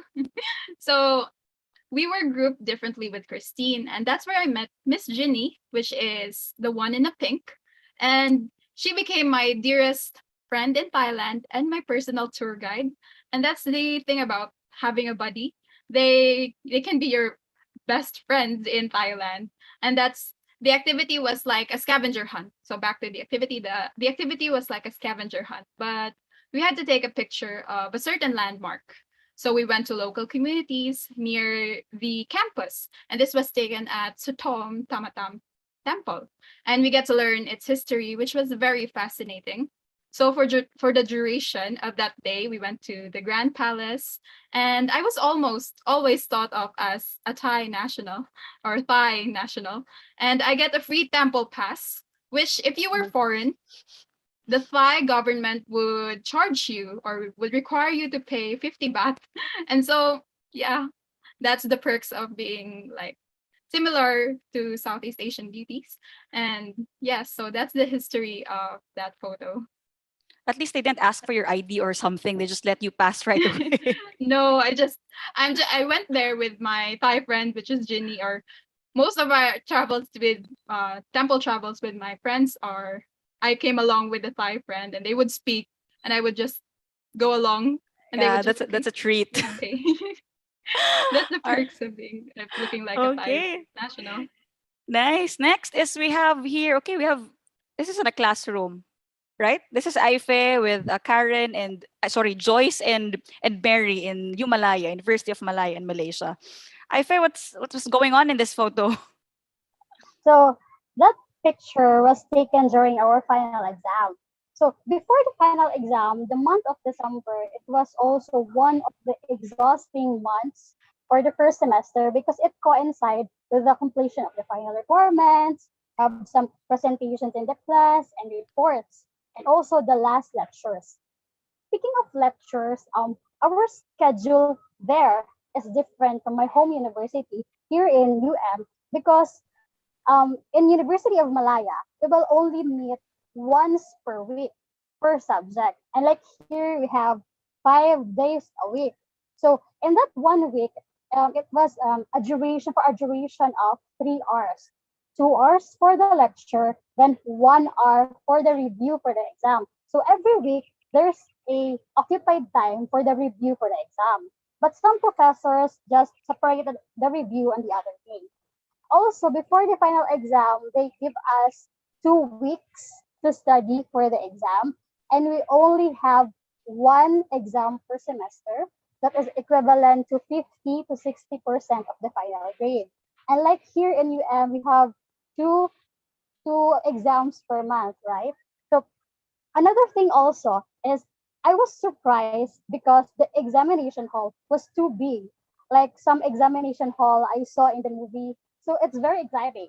And at the same time, very challenging because their exam there is very strict. There's a lot of CCTV cameras in every corner, and the proctors are roaming around everywhere. So that's it. So that was quite new to you, right? Yes, yes. Because Okay. just one exam and also the meeting for the lectures is also once per week. So it's quite different. Entirely different from what we have here in UM. Okay, Yes. next photo. We have here Lyndon and Franz now in UMP. And Lyndon, you are surrounded with female school buddies. Yes po. In UMP, exchange students are expected to arrive in the university prior to the formal opening of the class. And this is for like so that dormitories, health checkup, visas, and enrollment will be settled first before the formal opening of the classes. And traditionally, UMP conducts orientation to its inbound exchange students and foreign students. And I guess this practice is similar among all universities who are very active in internationalization programs. And in this photo, so that day we had our orientation, which was conducted by the Chemical Engineering Faculty of UMP. And that day, so we went to the the faculty building, and we were introduced to the faculty members, the head of the faculty. And that day, we also roamed around and was toured around the faculty building, the laboratories, and their laboratories are like very huge, very different from what we have here in UM. And around university, so we went to the sports facilities, the cafeterias, the halls, the gymnasiums, and the classrooms where we will be spending our classes.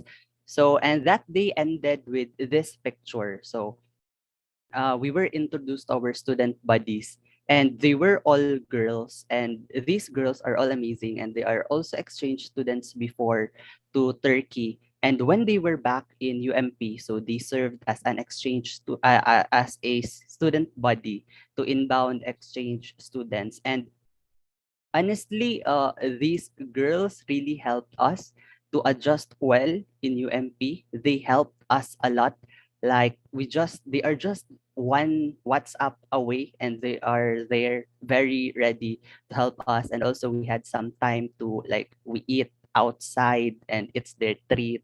And yeah, and that's the story behind this picture.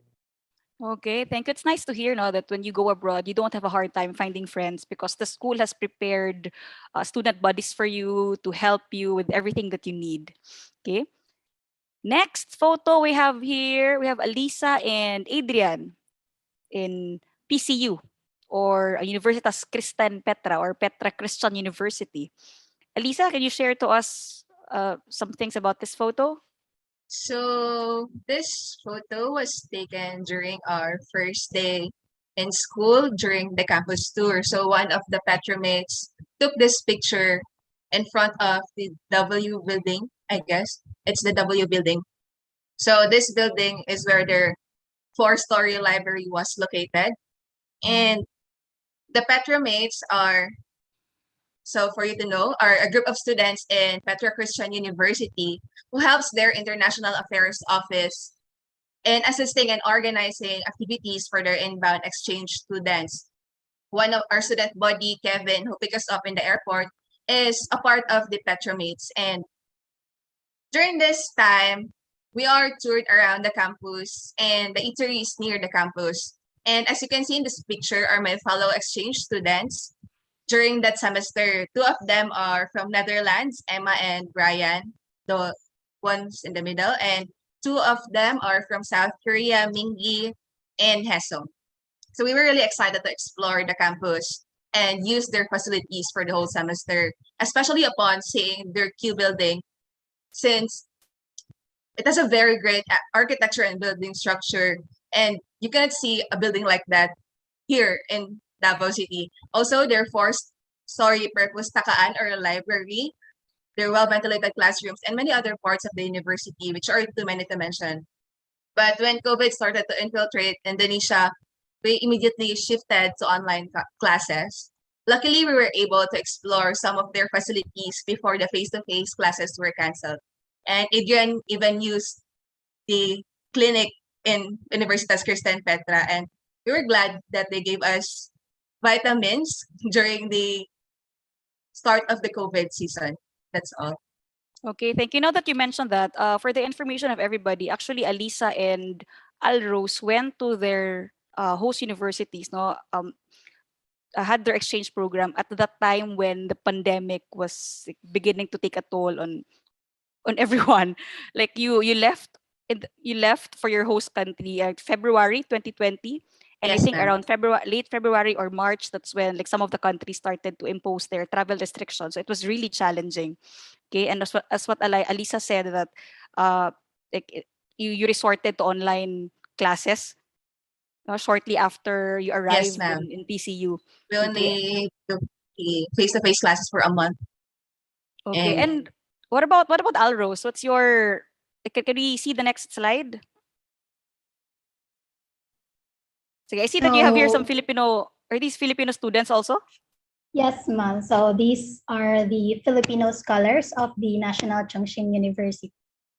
And this picture was taken on Mother Lucy's farm, the one, the left side. And she is a retired accountant, and she's like the mother of the Filipino students in National Chongqing University. And this picture, we went there, it was Wednesday, and it was after the midterms exam, and we didn't have any classes at that time because we only attend class once a week, just like the other student exchange. And at first, I always get confused with my schedule because I'm used to going to school every day and attend my class from morning to afternoon in here in UM. But in my host university, for example, in our practical Chinese one, we only go to classes Tuesdays from 1 to 4 p.m. And in terms of the learning instructions, the University of Mindanao is more like it balances the theories and the applications, while NCHU is more on just lectures and go to school, just provide PPT and all. And also the grading system is also different because here in UM, our grades are in numbers, and in the NCHU, our grades are in letters with A plus as the highest. And so going back to the picture, so Mother Lucy's farm, this is situated in Gongxi district, and the place is really beautiful and serene, a really good place to relax after the exams. And the people with me are the Filipino scholars taking their masters, the postdoc, and doctoral degrees in National Chongqing University. Okay, thank you for that, Alros. Now let's go to the next photo. Sir Benj.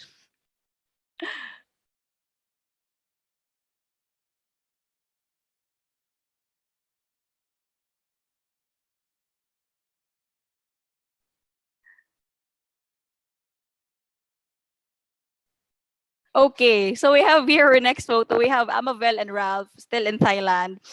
And this is a very, very unforgettable moment in your life, right? Because this was the time when Pope Francis went to Thailand. Right, Amavel?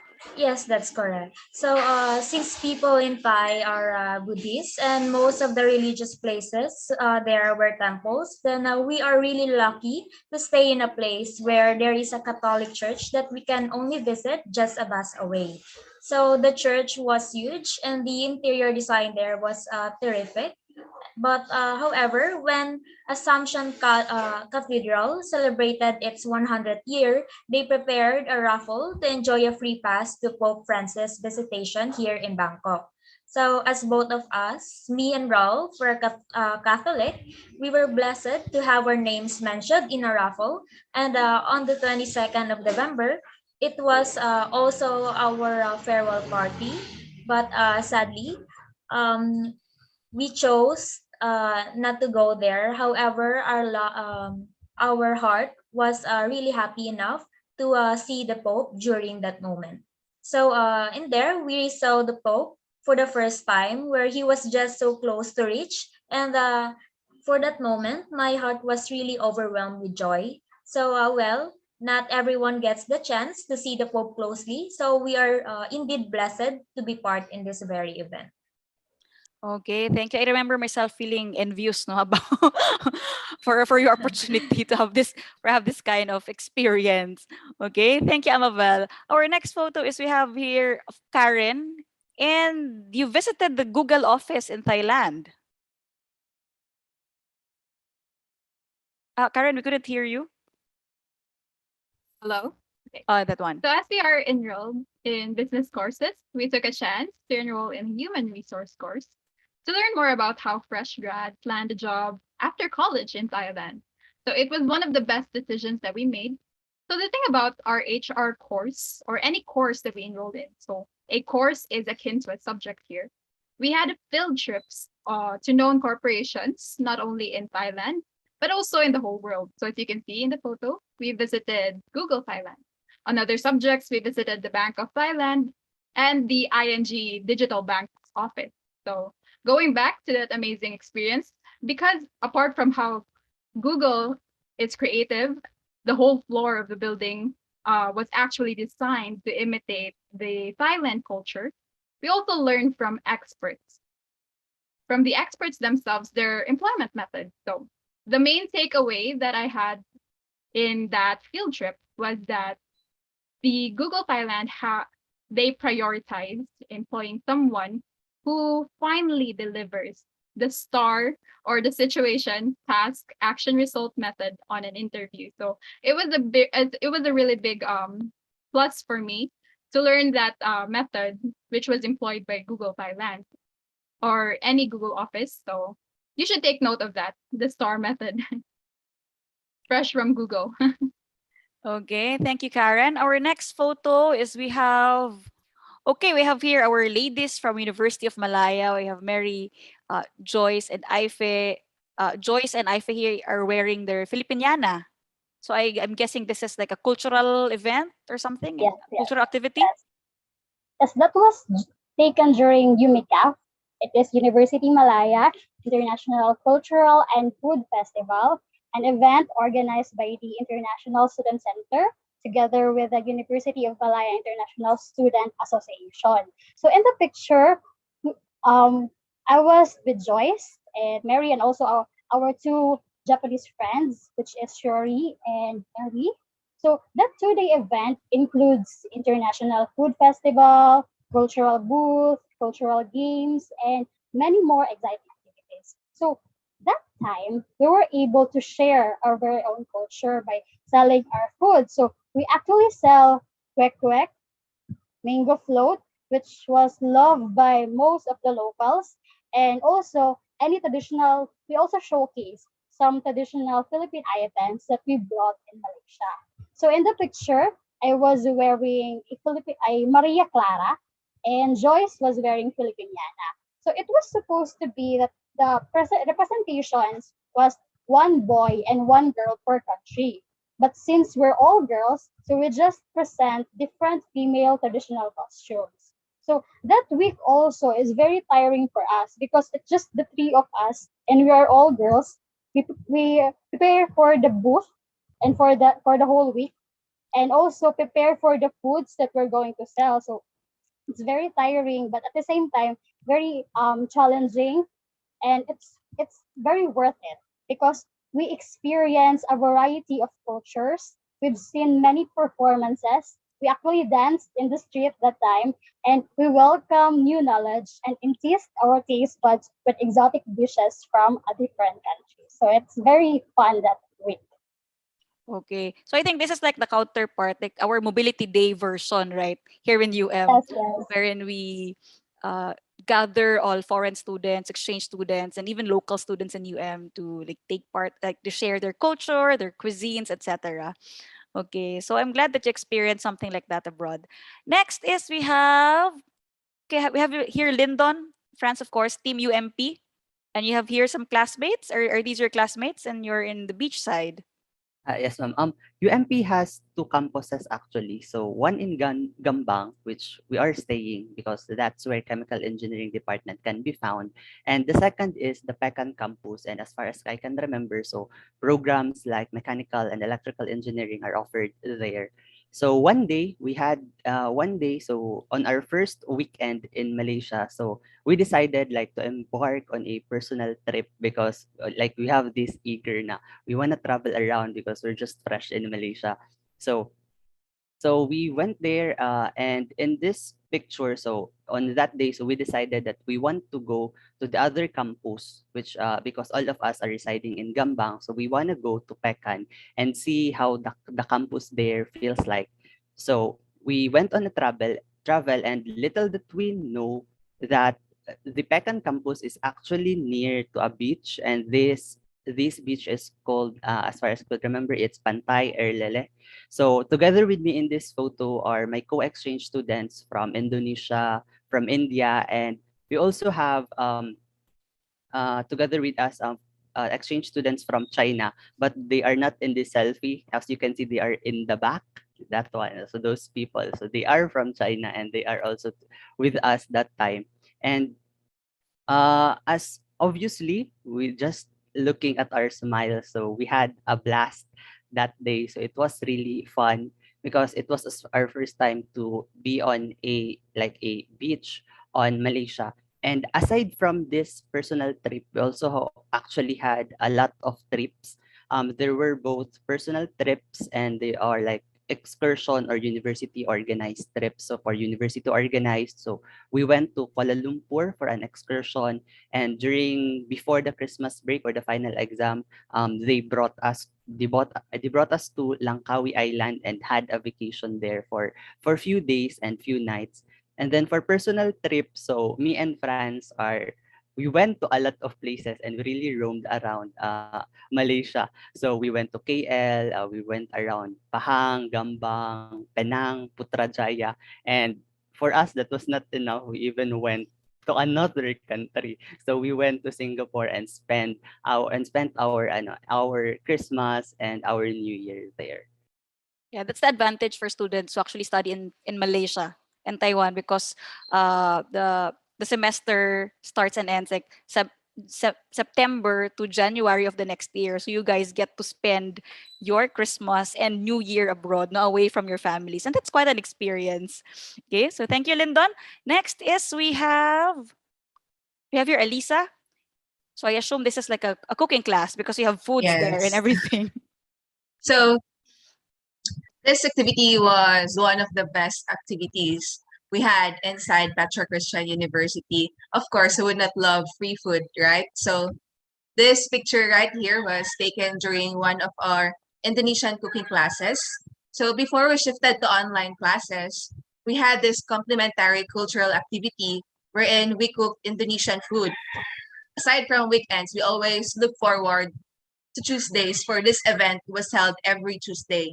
So during this activity, we were able to spend more time together with our co-exchange students and the Petromates. Aside from knowing the different Indonesian dishes, the ingredients needed, and how it is cooked, this activity really made us close and led to a stronger bond.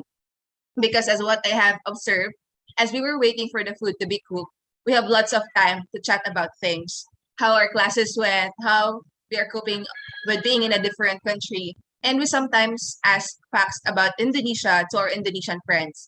Indeed, I realized that conversations would be much more enjoyable if there was food. So it was just sad that 2 sessions of this complementary cultural activity, the Indonesian cooking class, was cancelled due to the COVID restrictions. But all in all, it was really a fun-filled experience. Okay, thank you, Elisa. At least you were still able to experience some physical things there with people in Indonesia. Next is we have Alros here. It's another outdoor activity. Now with some friends. Yes, ma'am.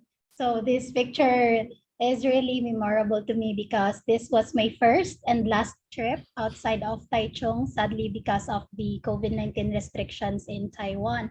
And since I was actually one of the students that UM has sent during the pandemic, we didn't have indoor activities.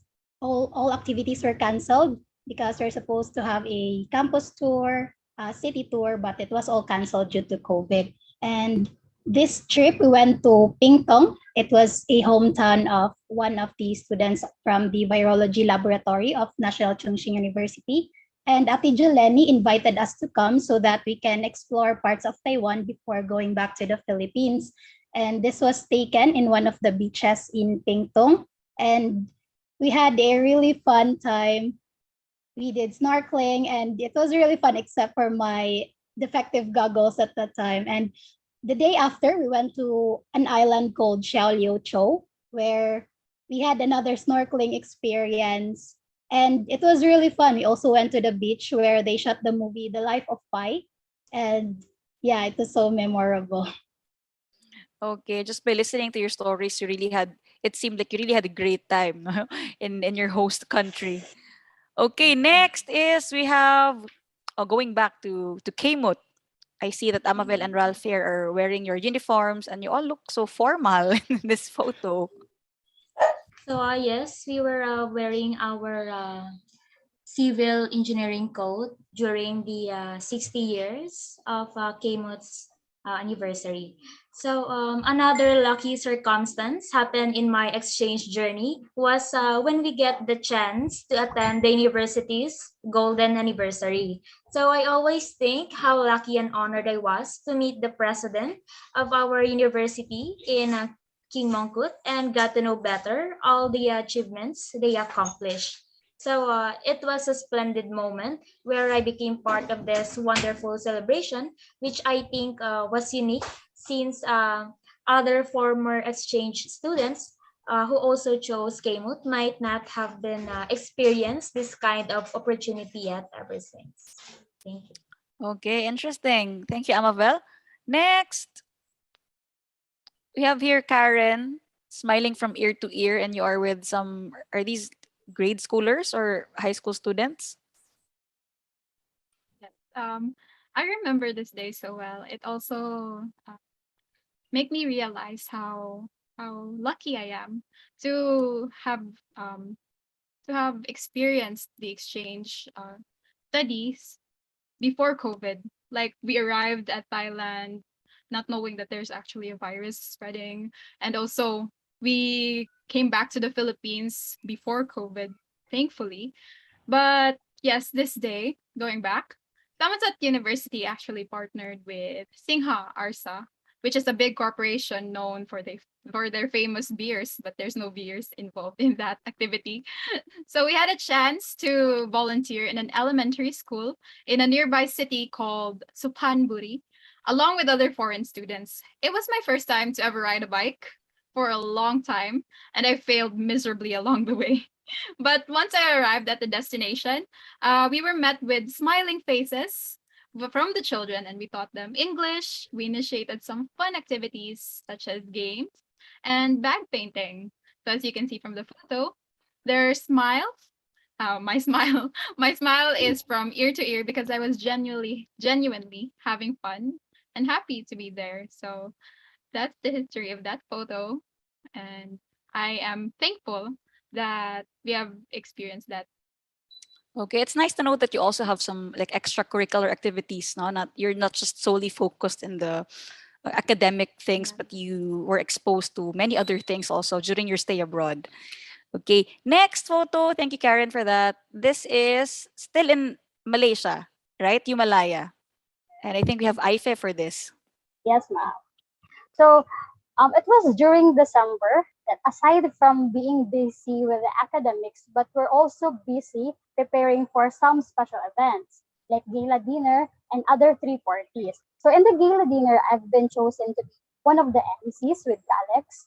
And the following week, there's also another party, which is a farewell party held for the exchange students who will be staying for one semester, including the three of us.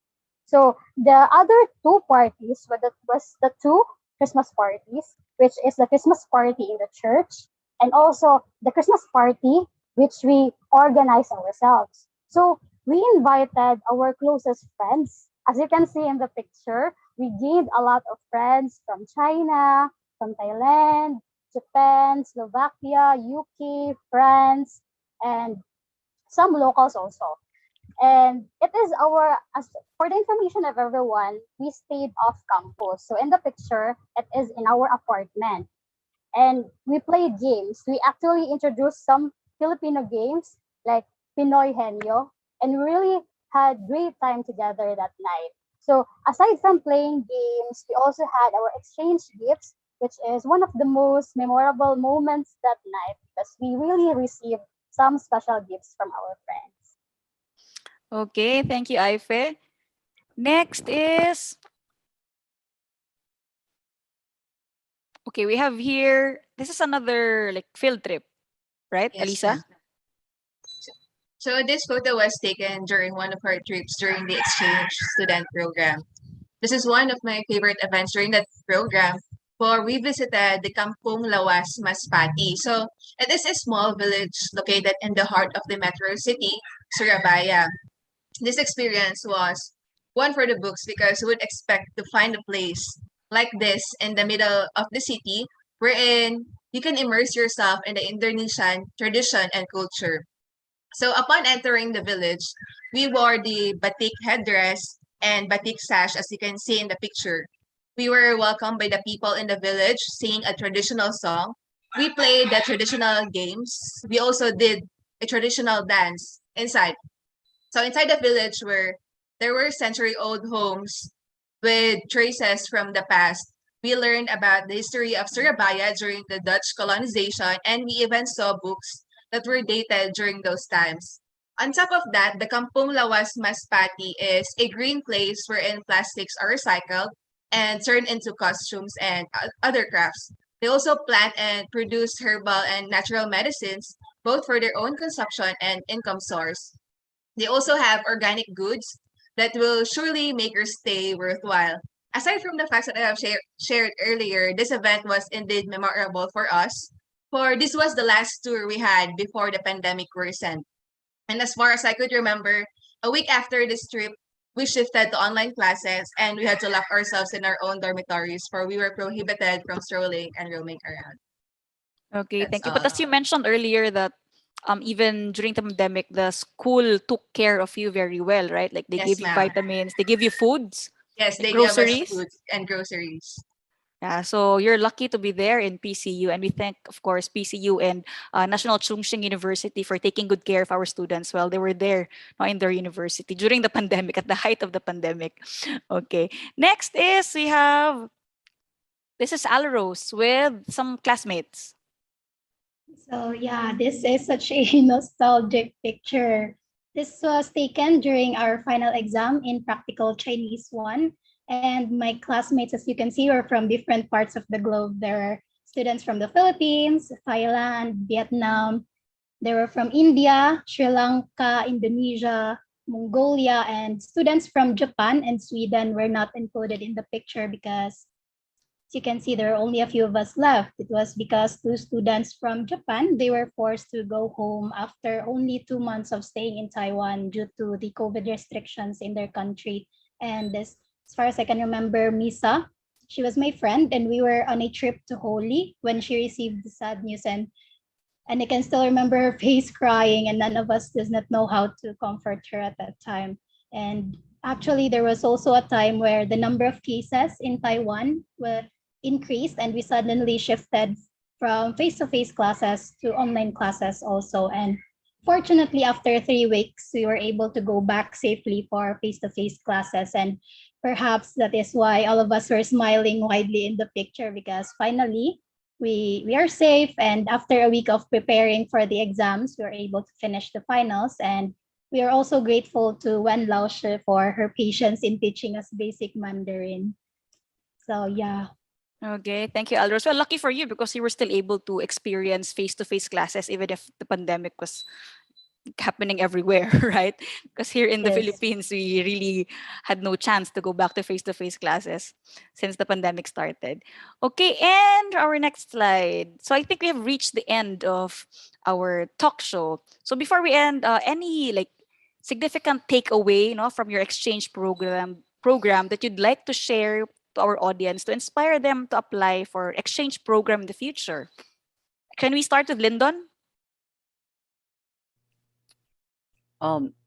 After during our exchange program, we actually created a promotional video on the exchange program, and I guess they are all posted in the official Facebook page of the area office, and you can see those videos there. And there are, I guess, four videos there, and every video that you will watch, so you will really be encouraged to become an exchange student. So I will just uh get an excerpt from the script from a video. And I stated there that there are three main reasons on why you should become an exchange student. And I also consider them as the three main takeaways of becoming an exchange student.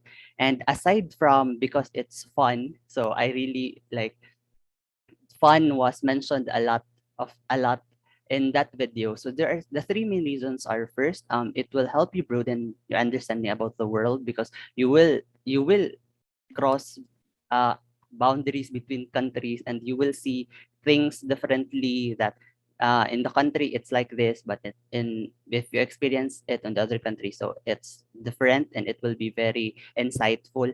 And second is that it will help you learn and appreciate new culture. Each culture is very different, and if we are like just appreciate it, it's just really beautiful. And then lastly is that it will help you grow and enrich your personal development because what before and after the exchange program there will be really this holistic development within you. And for me personally, it made me become more independent and sure about myself because I experienced tough times and I was able to overcome them by myself during my exchange program. So I guess those are my main takeaways from the exchange program, and I will always be grateful to UMP, and the AIMS for bestowing me the opportunity of becoming one of its exchange students. Thank you very much, Lyndon, no, for sharing your opinions as to why students should really try this thing for themselves. What about, can we hear from Karen? Hello. So my message to all aspiring exchange students out there. So just get out and have fun discovering some part of yourself in a different country. This is truly a once in a lifetime opportunity because you will feel yourself growing and learning. You will feel an abrupt change in yourself because you'll be in a new environment with new norms and customs that you are not familiar with, and you are learning along the way. It's like a reset button to see how you truly react in certain situations. So the University of Mindanao has given us an opportunity for growth, self-discovery, career advancements, networks, and connection building. And this will be useful for us in the future. But most of all, the memories and friendships that will last for a lifetime. So I advise all of you to grab the chance and see for yourself how life-changing it is. So, kapun ka. Thank you very much, Karen. Thank you very much, our exchange students, for your time and for sharing your sweet stories with us. For this part, we call on Sir Ray Castro for our picture taking, photo op with our exchange students. All right, Sir Ray is here. So please flash your best smiles. 1, 2, 3. And one more. 1, 2. And Waki this time. 1, 2, 3. Okay. Thank you very much once again. Thank you, Sir Ray. Thank you sa inyo. And I hope our guests also know, like, they were truly inspired by your experiences. Like, as we when we listen to their stories, we realize that there's a lot of things that you can experience from this, like gaining like cross-cultural friendships. You have lots of first times, travels, foods, learning a new language, learning new languages, and experiencing like different learning methods and new experiences that contribute to your holistic growth as students and professionals in the future. So thank you very much. Okay, so you may now turn off your camera so we can proceed to the next part of the program. Thank you so much.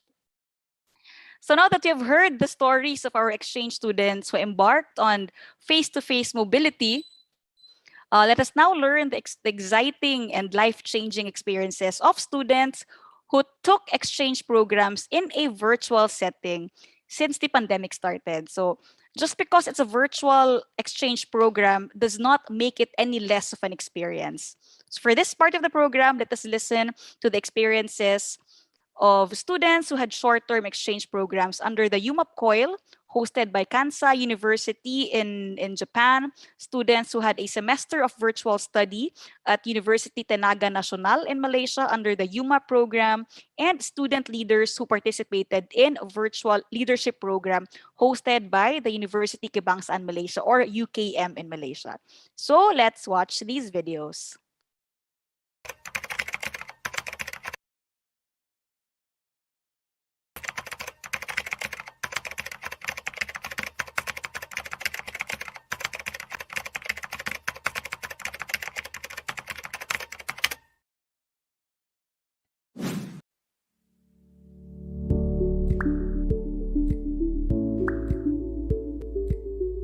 Even since when I was a kid, I heard a ton of thrilling stories about international education. From recognized universities to first-hand cultural exchanges, the prestige and endless narrative of excitement fascinates me a lot. It wasn't long until I was accepted in the UMAP COIL Joint Program 2020. I can still remember the enthusiasm I felt the first time I received the news. Primarily, I participated in the program to first, partake deep cultural engagement, second, gain new perspectives of the world, and third, engage in healthy discourse with international students, which I believe helps global citizenry to fully understand the importance of inclusive international laws and policies. Hajimemashite, watashi wa Naomi desu.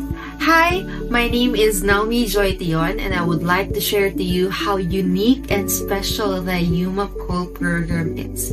First of all, we had a very conducive schedule as the virtual meeting was conducted only once a week, and I was able to meet students from various parts of the world globally. There were 12 participating countries, and most importantly, this international education program aims to enrich internationalization by providing opportunities to contribute in achieving the United Nations SDGs to make the world a better place. With UMAP COIL, I have learned the value of 3 things. Number 1 is that communication is really important. When you're working with a group or when you have any suggestions or when you disagree with something, it is best to communicate your thoughts effectively and efficiently in order for the group to succeed and in order to achieve your goals. Second, number 2 is that I have learned the value of respecting the differences. These differences includes the time, the language, the culture differences, and it's very common when you are working with international students, you have to work with other people with different backgrounds.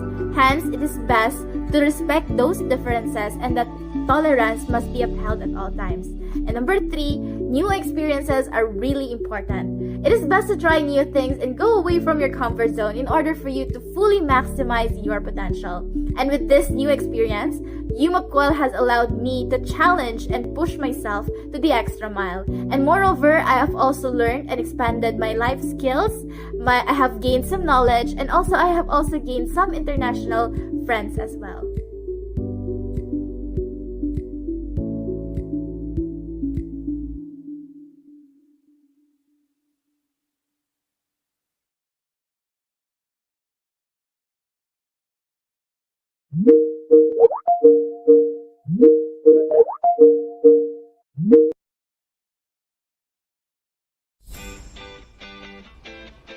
It has been my dream to be part of the Outbound Exchange Student Program. I am a person who loves to venture out and learn different things. To be immersed and acculturated to Malaysia's culture, education system, and its people were absolutely one for the books. Ever since the pandemic has begun, we went on with our lives living in isolation, which somehow gradually removed the appearance of what is normal, of what is typical to us.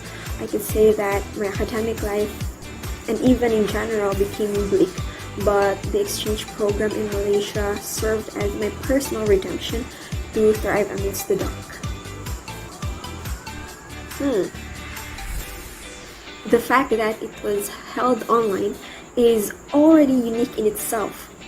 Well, nothing beats our trip from Philippines to Malaysia every week though. But kidding aside, although we did not actually fly to Malaysia, it felt extremely surreal, as if we really set our feet there. It appeared as if our passport was just our internet connection and we're good to go. Well, at some point we couldn't scratch our what ifs and hide our frustrations. Nevertheless, it's not a missed opportunity. What made it even more unique and special is the power of how things transcend beyond borders, meeting new people and enrolling in a prestigious university in Malaysia. I've always made sure to make it a habit to start my day with a clear and systematic idea of what needs to be done daily. I opt to be organized as much as possible too.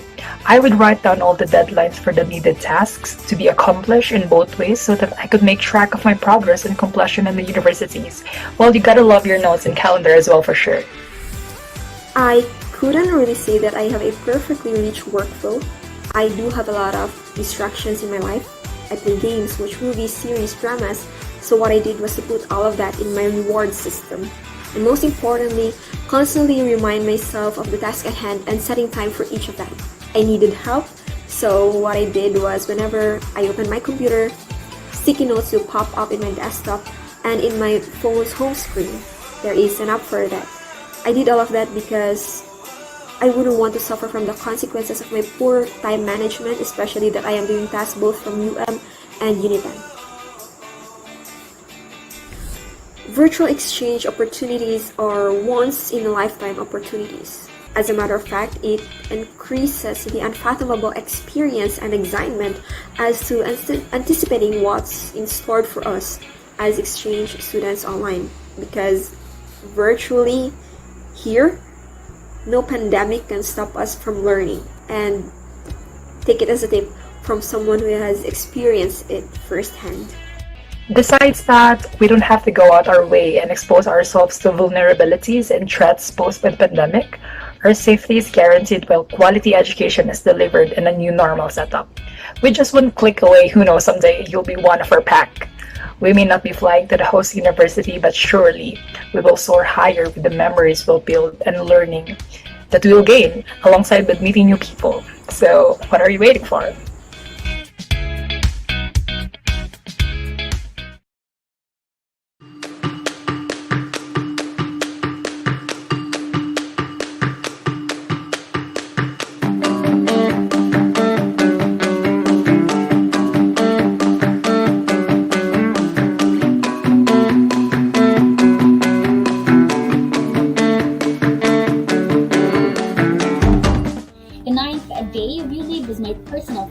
Not because it was the last day of the event, but because it was the very day when we finally got to present the assignment we've been preparing for as a group. A group composed of different leaders from different universities who were vertical.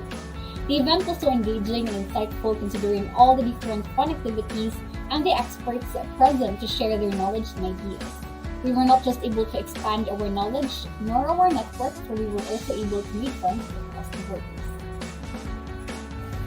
Hi, I am Pigeon Pasal, one of the participants of ULEAD 2021. If I were to recall ULEAD 2021, it would be the first day that we met with our groups and just hang out with them. I think it is the best memory for me because this is my first time joining an international event and it is so refreshing to meet new people. So, all thanks to the University of Mindanao. What are you waiting for? Be the next outbound exchange student. ULEAD 2021 is a great experience for me. I was able to meet new people not just here in the Philippines but all around the world. We share culture, we share experiences, and we share skills and knowledge together. And also ULEAD 2021 is a great opportunity for me because I was able to learn new ideas about leadership with the well-renowned Malaysian icons. Overall, ULEAD is an excellent experience and I hope everyone should take the opportunity and be part of ULEAD because I lead, you lead, and together we lead.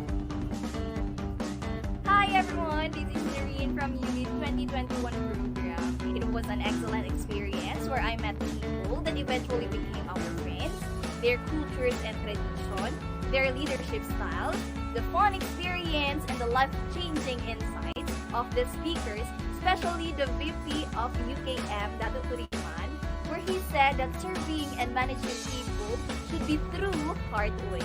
So yes, I hope that you could also experience this kind of program, especially for those who seek for personal development, because it was indeed a worthwhile. One of my favorite parts in the ULIC program is when we had a leadership workshop that focuses on corporate communication and strategic branding. As a professional in transit who wants to venture a career in the corporate world, I've learned a lot from all the topics discussed. Associate Professor Dr. Emma also highlighted the use of social media for branding. She also said that it's important to try to understand and connect with people because this is how you could communicate and inspire them. Don't try to be others and just be yourself. And remember, confidence is attractive.